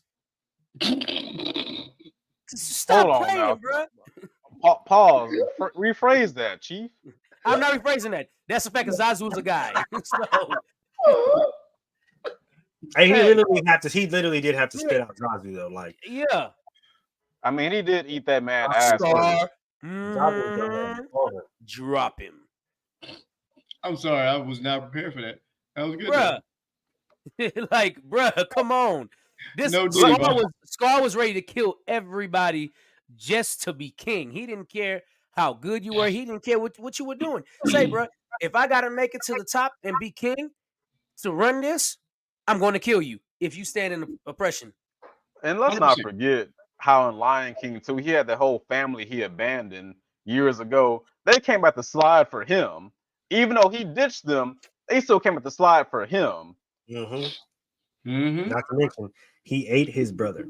Like, he put this nigga Zazu, who was Mufasa's assistant, inside this nigga Mufasa's ribcage and told him, nigga, you can't go nowhere, you a prisoner. Bruh, isn't that whenever Zazu's in there? I've got a lovely bunch of coconuts, dealy.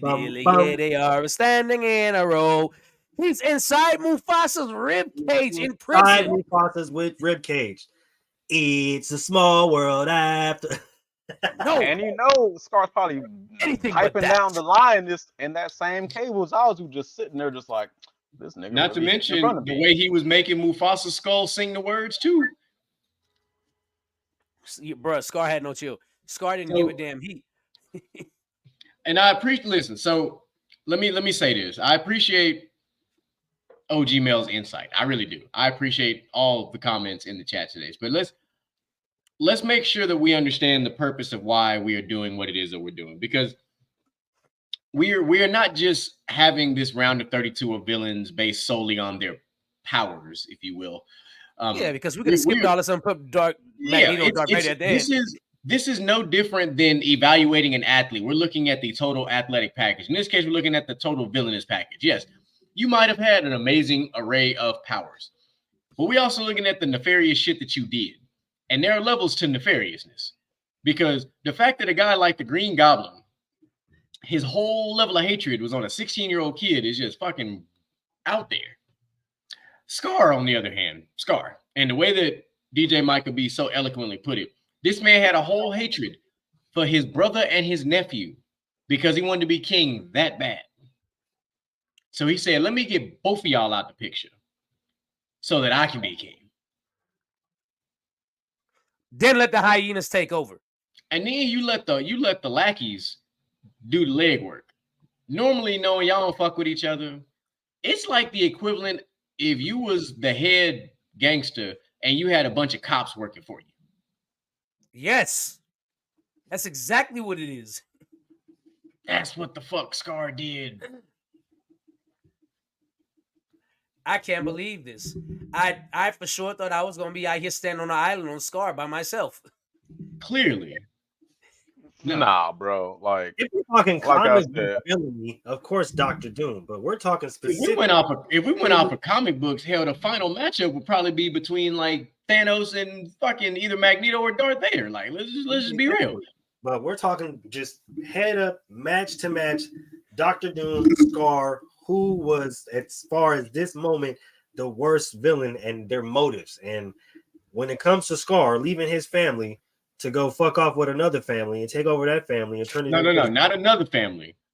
His Like, brother's family. his brother's family to turn it into the trap. Like, it don't get no more nefarious than that.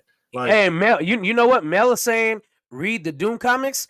I think, because a lot of people don't know this, you should go read the book that leads into the Lion King movie, because they made a book on why Scar became evil and things like that, where the actual Scar is from and things of that nature. Because he was villainous from the time he was fucking born. He was basically a bastard son. He Basically. hated his dad. He took over. He took over his dad's pride. Then said, this ain't good enough. I'm gonna go take my brothers over now. Fuck it. So let's get to our final matchup on this fantastic Sweet 16. This will be fun. We got good old Yujiro Hanma versus the Joker. oh, goodness gracious. So one of our number one seeds in a matchup that they probably didn't want to draw. That's a tough matchup for a number one seed. This has potential. This has upset potential. Because this one has Yujiro Hanma has a lot of very similar ties to Scar, in a sense. Except in this case, it was the dad that just couldn't stand the fucking son because he thought that the mom was weak as hell because of how she raised the boy. So he killed the mom in front of the son. Like, that's just it's a fucked up way to start life as a young boy, watching your mama get killed by your daddy and then not having any type of ability to counteract that at all. You weren't strong enough to fight your daddy until you were 18 years old. You tried it when you was a teenager, got clapped. You tried it when you were like a little bit older, you got clapped. When you were 18, you also got clapped. You had to discover different ways to fight to so much as be able to stand toe-to-toe with this man. And yeah. But we're going to talk about Yujiro Hanma for just a second, because this is the man who was feared by everybody. Everybody. NATO did not fuck with this man. This man was freed. This man, they didn't even call this man Yujiro Hanma. They called this man the Ogre. When you get called by nothing but your nickname, you a bad motherfucker. Like, you hanging out with Muhammad Ali and, you hanging out with all these people, and, you sitting at a restaurant that has a table with your name on it that nobody sits at. Nobody comes to fuck with you, like, unless you allow them to come fuck with you. Like, you went to jail willingly. They couldn't even put handcuffs on you. Your ass just said, you know what, that's cool. Whatever. I'll sit in the back of this car. Like, that's fucking, like, it's wild. Like, Yujiro Hanma is he is a different level of a villain. Because, like, he didn't really terrorize anybody. but his own son mostly. All he wanted to do was fight the strongest, whatever it was he could possibly find.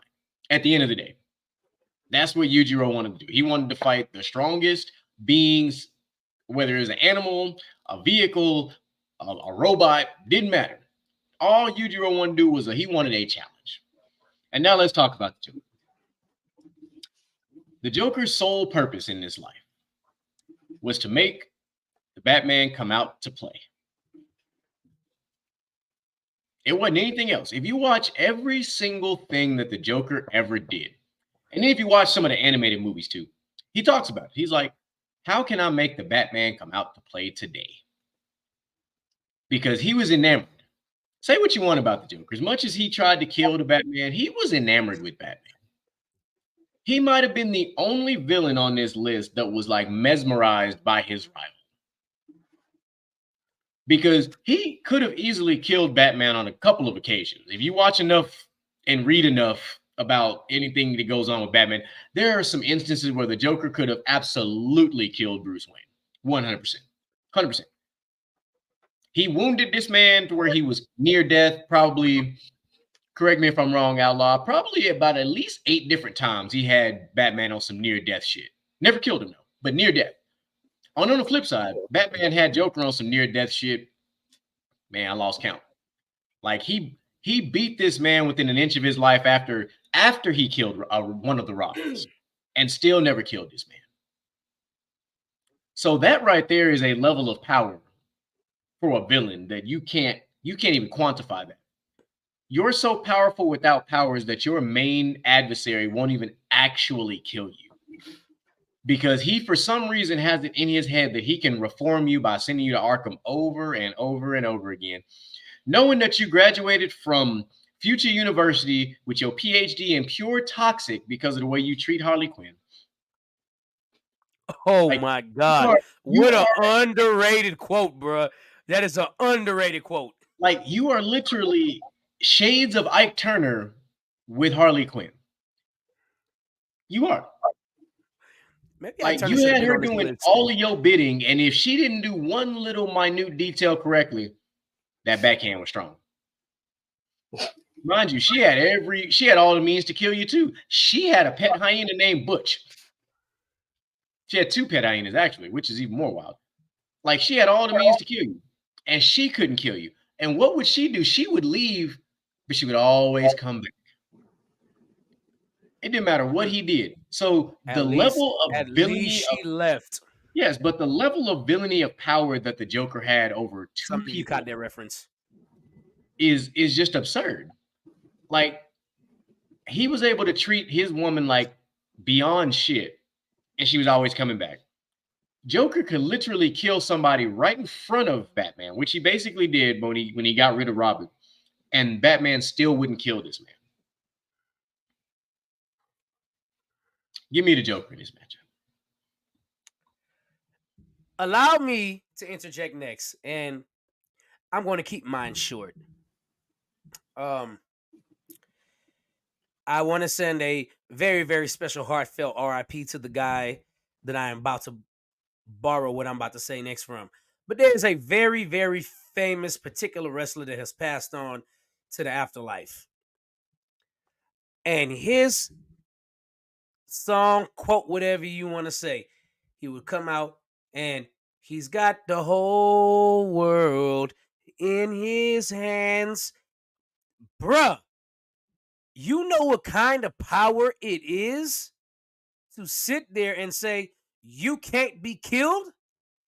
And you're just going to keep killing and killing and killing and torturing, and it's never going to get boring to you. That's the Joker in a nutshell right there. Even when Batman could have killed him over and over again, he left him alive to play the game again. There's nothing you can do to mentally break the Joker from him being a maniacal son of a bitch, bro. He is just, that's literally tyranny. That's the definition of tyranny. No matter what you do, once I heal again, I'm still coming back to fuck shit up more. just to piss you off. That's what I'm gonna do. I'm gonna play with your head over and over again. That's what I'm gonna do. It ain't a hole on the planet with a higher body count than the Joker. No, absolutely not. The Joker likes to play games. That's how twisted he is. And he never kills onesies and twosies. He kills on a mass scale. Like, I don't think people realize when you watch Batman the animated series, like when he hit people with that laughing gas, like your ass was dead. And he was killing whole ass conferences of people. We're talking hundreds of people were dying off some gas. Just to be even more clear, the Joaquin Phoenix portrayal of the Joker. He got a girlfriend, slept with her, and then fucking killed her. Bruh, what? What? You got a girlfriend that you love, slept with her, and then killed her for absolutely no reason. It's not even explained why he did it. He just did it. Then went on TV, got made fun of him. Joker was like, oh no, I'm not playing that shit. And killed the interviewer on TV for the hell of it. Then proceeded to go outside. You want to talk about a cult? He's the cult leader. Him. Go outside with a whole bunch of people with their faces painted like him while he got on top of a car and danced and celebrated that he just killed the interviewer. And that's just only one layer of the Joker. Let's not forget The Dark Knight, when he put bombs all through the hospital and just walked out and blew shit up for the hell of it. And then the last one, it didn't blow up. And he could have just been like, they're safe. There it is. And it finally blows up. And then he throws the remote down and just walks off without a care in the world. Like he just didn't kill hundreds of people. This is ridiculous. The joke is ridiculous. Ridiculous. Bruh, listen. The fade for Mr. Hanama. The fade was against his own son because he knew only his own son could fuck with him. That's pretty much what it was. He was another one where it was more like I just want to test my powers and see if I'm the strongest in the world. So people could come and try my gangster if they want to. Is that really tyranny and villainous? That's just kind of like I'm the strongest. If I want to, I take over this bitch and y'all better come stop me before I get bored and actually do it. But there's no motive to, so I'm just sit back and chill. But if enough of y'all come, I'll flex and show y'all why. Joker does it for fun. You killing anybody just for the hell of it? Bruh, come on. I'm going Joker. Let's run it. All right. When it comes to Sir Hanma, Mr. 8-pack on his back, crazy. I feel like his villainy is level, right? Because he knows, like DJ Michael B said, he knows at the end of the day his son's the only one who can really fuck with him. So it's more like a Mr. Miyagi kind of, reverse psychology thing. Like, you know what I'm saying? I'm gonna do all of this stuff just so you can get stronger, because at the end of the day, I know that nobody can really fuck with me but you. So I'm gonna do all of this psychological torture stuff to get you stronger, so that when people in the world try to fuck with you, they can't fuck with you, because for one, you come for me. So nigga, come on now, there's that. And two, I've been training you your whole life so you can prepare for this moment. You feel me? So there's that. But this nigga Joker once literally rained glass over Gotham just because he thought it was a joke. Like, just wanted to laugh. Like, broken glass all over the city of Gotham, right? Like, there's a reason why broken glass everywhere. When people talk about like the bad parts or like the worst cities, they refer to it as Gotham City, right? Because that nigga got a hand in doing that. Like, this nigga once placed a whole bunch of bombs all around the city, only for 32 of them to be joke bombs and the last one to be an actual bomb, and nobody knew where the fuck it was. Like, this nigga is so maniacal that he tortured Jim Gordon just to prove his theory that all it takes is one bad day for somebody to go fucking crazy. Like, just cause he was like, you know what? I'm gonna get Batman a rest today. Nah, nigga, Jim, you finna get this smoke though. Like, I'm finna kill your wife. Yup, nigga, I'm finna torture and beat down all of your best friends and police officers. Yup, about 15, 16 of these niggas is getting skinned alive right in front of you. While you handcuffed right here, nigga, after I done beat the hell out of you. Like, this nigga is maniacal. I've never, like, reading the Joker comics, I've never seen or experienced anything like the Joker. It was crazy. I was like, bro, what? There's nobody's gonna kill him, and Batman is every time like, yeah, nah, I'm just gonna try to get you this rehab, dog. Shit, hopefully you feel me. You can, you can go through it. Meanwhile, underrated quality is the Joker actually had hands too.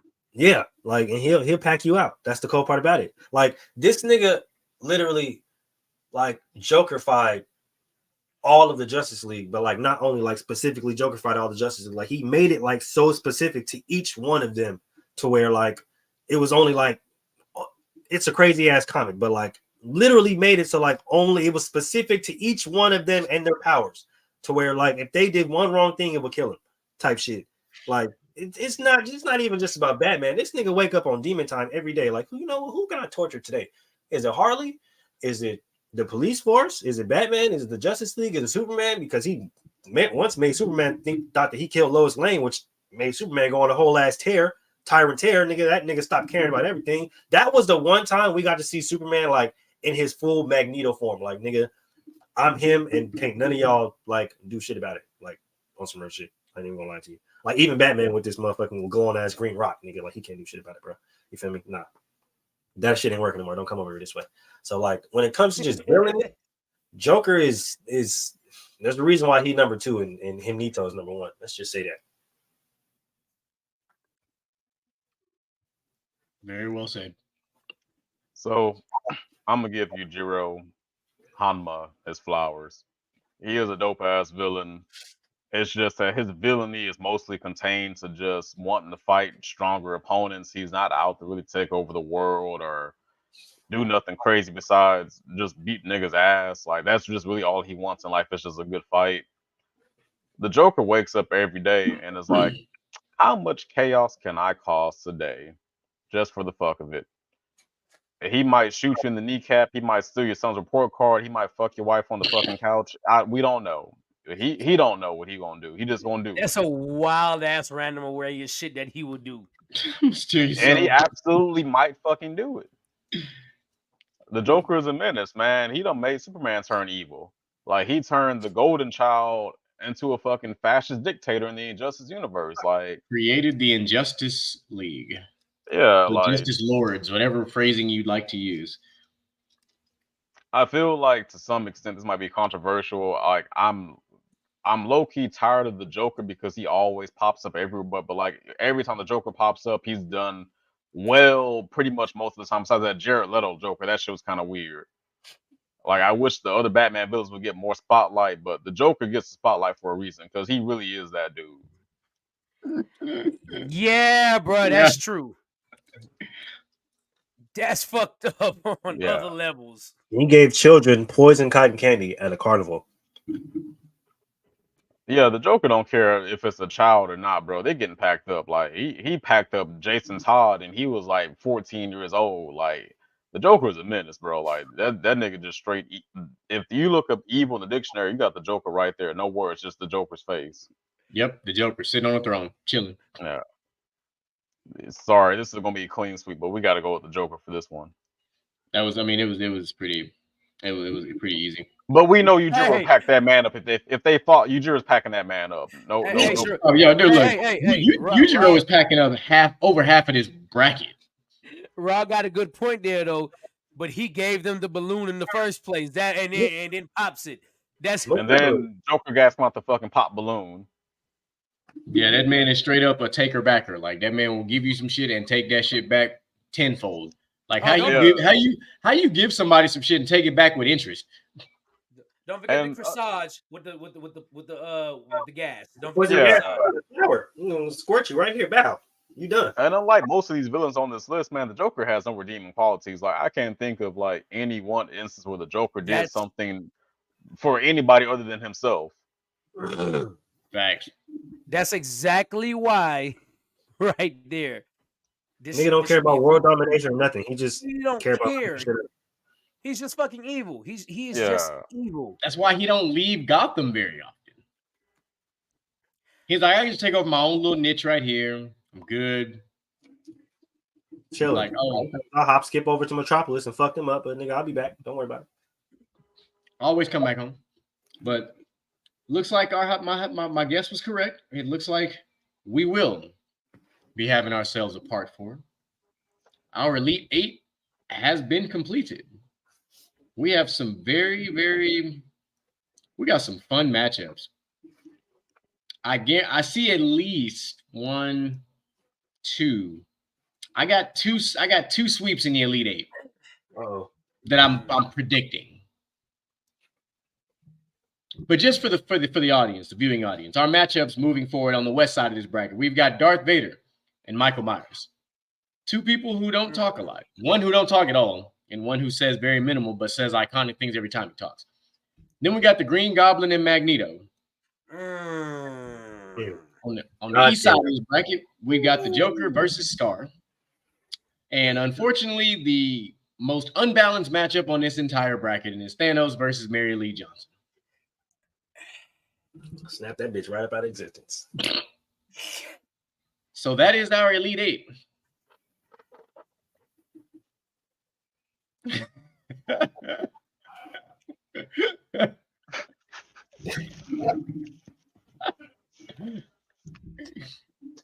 Even when Rod not here, he still got some outlandish shit he got to say. Like, I'm with it. But Dumb shit. ladies and gentlemen, there you have it.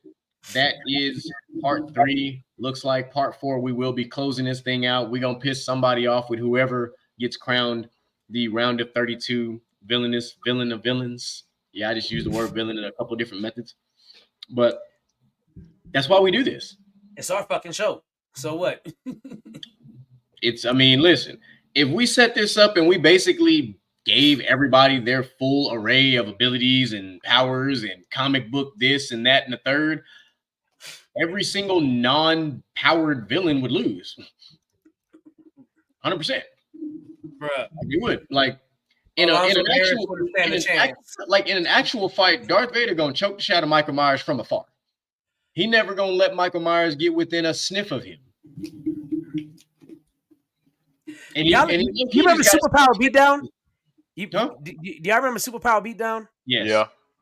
I want to read. I think they got it right. First of all, but that is the only villain I've ever seen successfully kill Batman was Darth Vader. And Batman still put up a fight somehow. Like he beat Batman, and Batman is plot armor all around him. It's always if he got prep time. Well, if you can't handle, you can have all the prep time you want for Darth Vader, man. You're not going to win. Darth Vader never has to get close to you. Magneto and Green Goblin is already a mismatch because all Magneto got to do is strip all that shit off him. You gonna crush him in that motherfucking metal tin. You could just crush him in that suit and it's a wrap. Or just, tie him up with his own fucking hoverboard, just wrap that bitch around him and kill him with that. Like, it's exactly. So folks, we understand some of these cats have godlike abilities and then some. We got all that. That's not what we're doing here. We didn't say most powerful villains. We never once said round of 32 most powerful villains. That word never came out of our mouths. We said iconic villains. And if we went most powerful villain, Scarlet Witch would be in the final 4 easily. Bruh. Yeah, to my brother's point, like when I started this list, it was about the most nefarious motherfucker there is. We not over here doing power rankings. This ain't power levels. We're not doing Dragon Balls. We talking about the niggas who just are wake up, be devious, nefarious, malicious. We rank go to sleep with a smile on their fucking face. Yeah, we ranking the most evil, heinous, vile creatures in media history. And most people, a lot of these villains by name. You look them up. People have them on their stickers on their cars. They got them on shirts. Like Darth Vader, for one. Michael Myers, you can always go to the Halloween shop and get a Michael Myers fucking mask. 5 different versions of the same mask. Magneto, forever. Green Goblin, we know what it is. Thanos, we know what it is. The Joker might be the most famous villain on this list. Like, let's be real. Like, the Joker might be the most famous villain on this whole list. And we know why. 2 cats have gotten Oscars for playing the Joker. Oh, yeah, that's a good point. Heath Like- Ledger and Joaquin Phoenix both got Oscars for being the Joker. Like, you can't top that. And people still say that they're, and then not to mention, they say, there are arguments about which Joker's the best Joker because multiple actors have played Joker in phenomenal fashion. Except Jared Leto. I said multiple. I never once said him. I just said multiple. I'm just think making about sure we that. exclude that he motherfucker. didn't say all. Across multiple generations, there has been a Joker that has been in the discussion for who played the best Joker. The same can't be said about Michael Myers. We don't know who the fuck underneath the mask anyway. We just know the same fucking big ass tall guys playing. That's all we know. We don't know shit else. You know what? That's a good fucking point. Because I really do want to know. It literally, Michael Myers could be played by 9 different people, and we would have never known. But we know James Earl Jones played Darth Vader. We know this already. We know this. He voiced him. Let me say that he voiced him. He didn't. Obviously, there was a different character that played Anakin and all this other shit, but who voiced him? Thanos was Thanos. Green Goblin, we know who played him. Magneto has been played by 4 different. Ian McKellen and Michael Fassbender. Yeah, Probably the best ones. I would say. I mean, there's only one Scar, so I mean, let's just keep it a buck. And Scar really goes back to our childhood. Like we grew up watching that shit. Most of this current generation probably don't know much about Scar or the Lion King for that matter. They know about the live action version that we don't give 2 fucks about because it was fucking terrible. Bruh, The worst live action Disney movies of all time. I just We can talk about Dino. want to remind y'all of one thing, right? The Legend of Scar is so great that his son, Kofi, came back and clapped Simba's daughter's cheeks, bro. Like, this is ridiculous. How deep that legend runs, bro.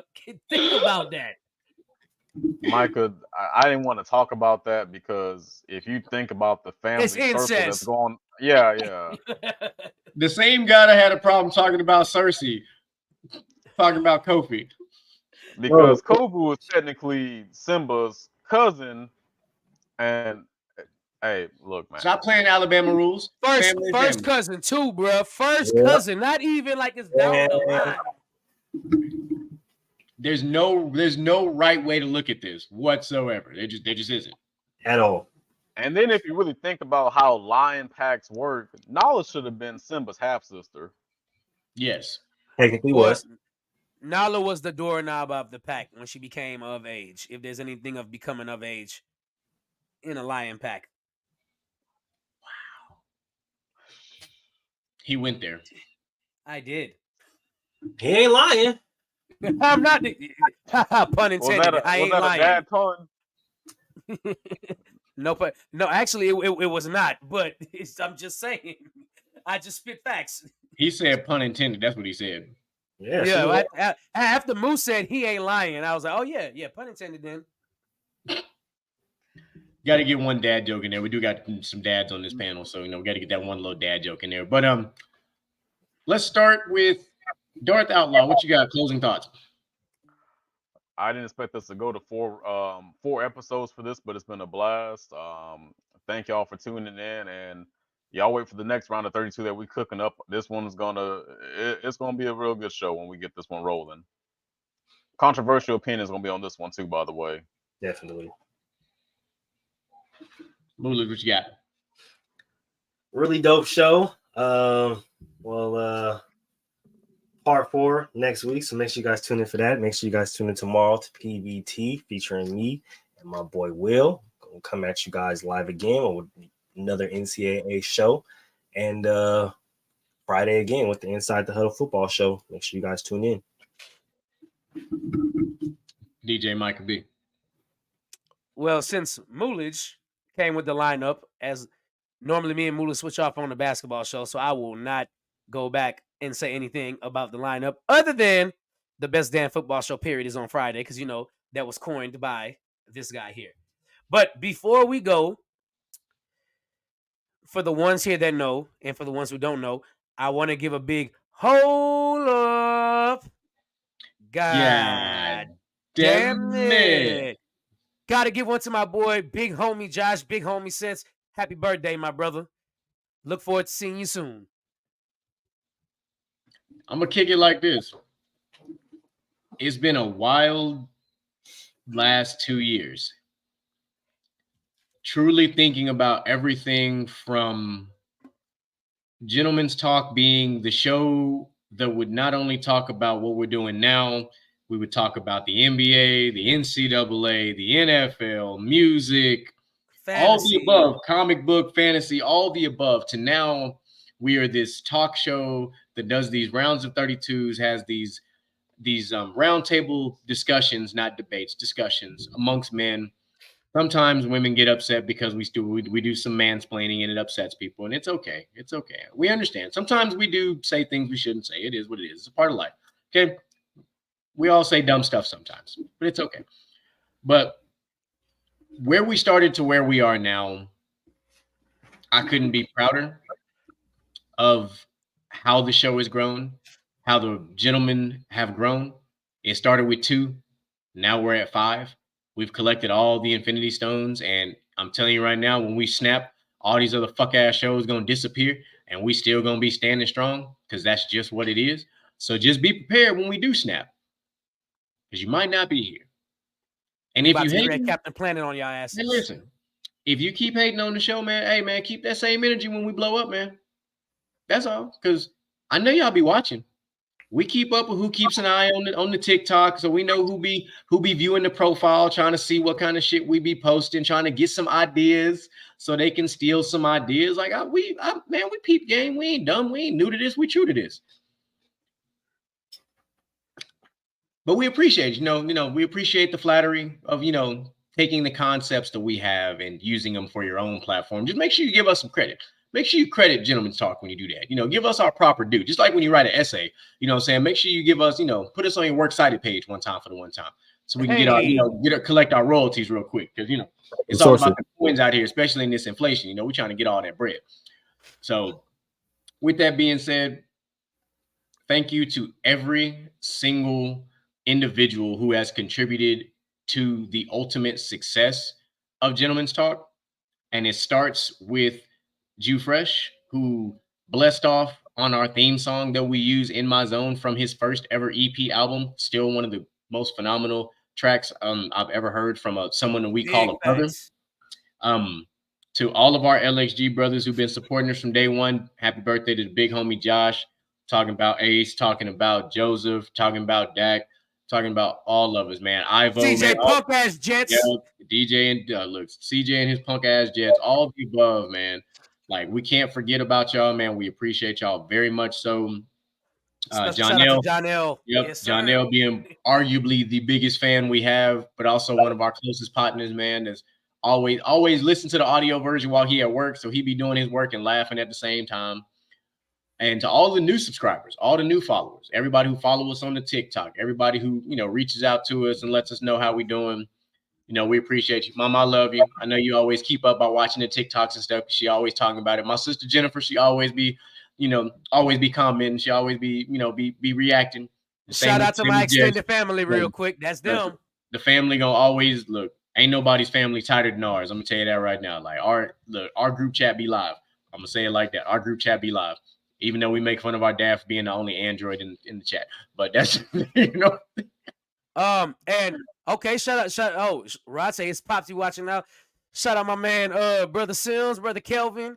And of course, I know you're chiming in, but I want to make sure and give a special shout out to everybody that was here at From the Sidelines before we joined From the Sidelines. They came, they took us in as family from day one. Moo, Troy, Buwap, Picante, aka OG Mill, all of y'all, man. Y'all have been, bro. We started this thing as strangers, and here we are now. We're all family.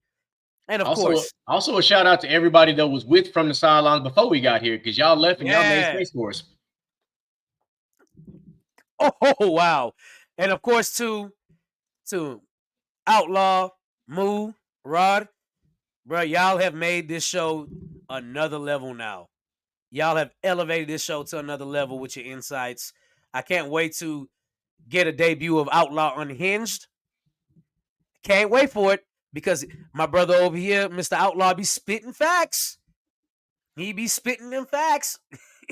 We really over here on our true that is high praise coming from you. Oh, I appreciate that. We only, and look, just like Roman said at one point, man, we only in the second inning. We just getting started. We just getting started. But with all the above being said, as per usual, we are out.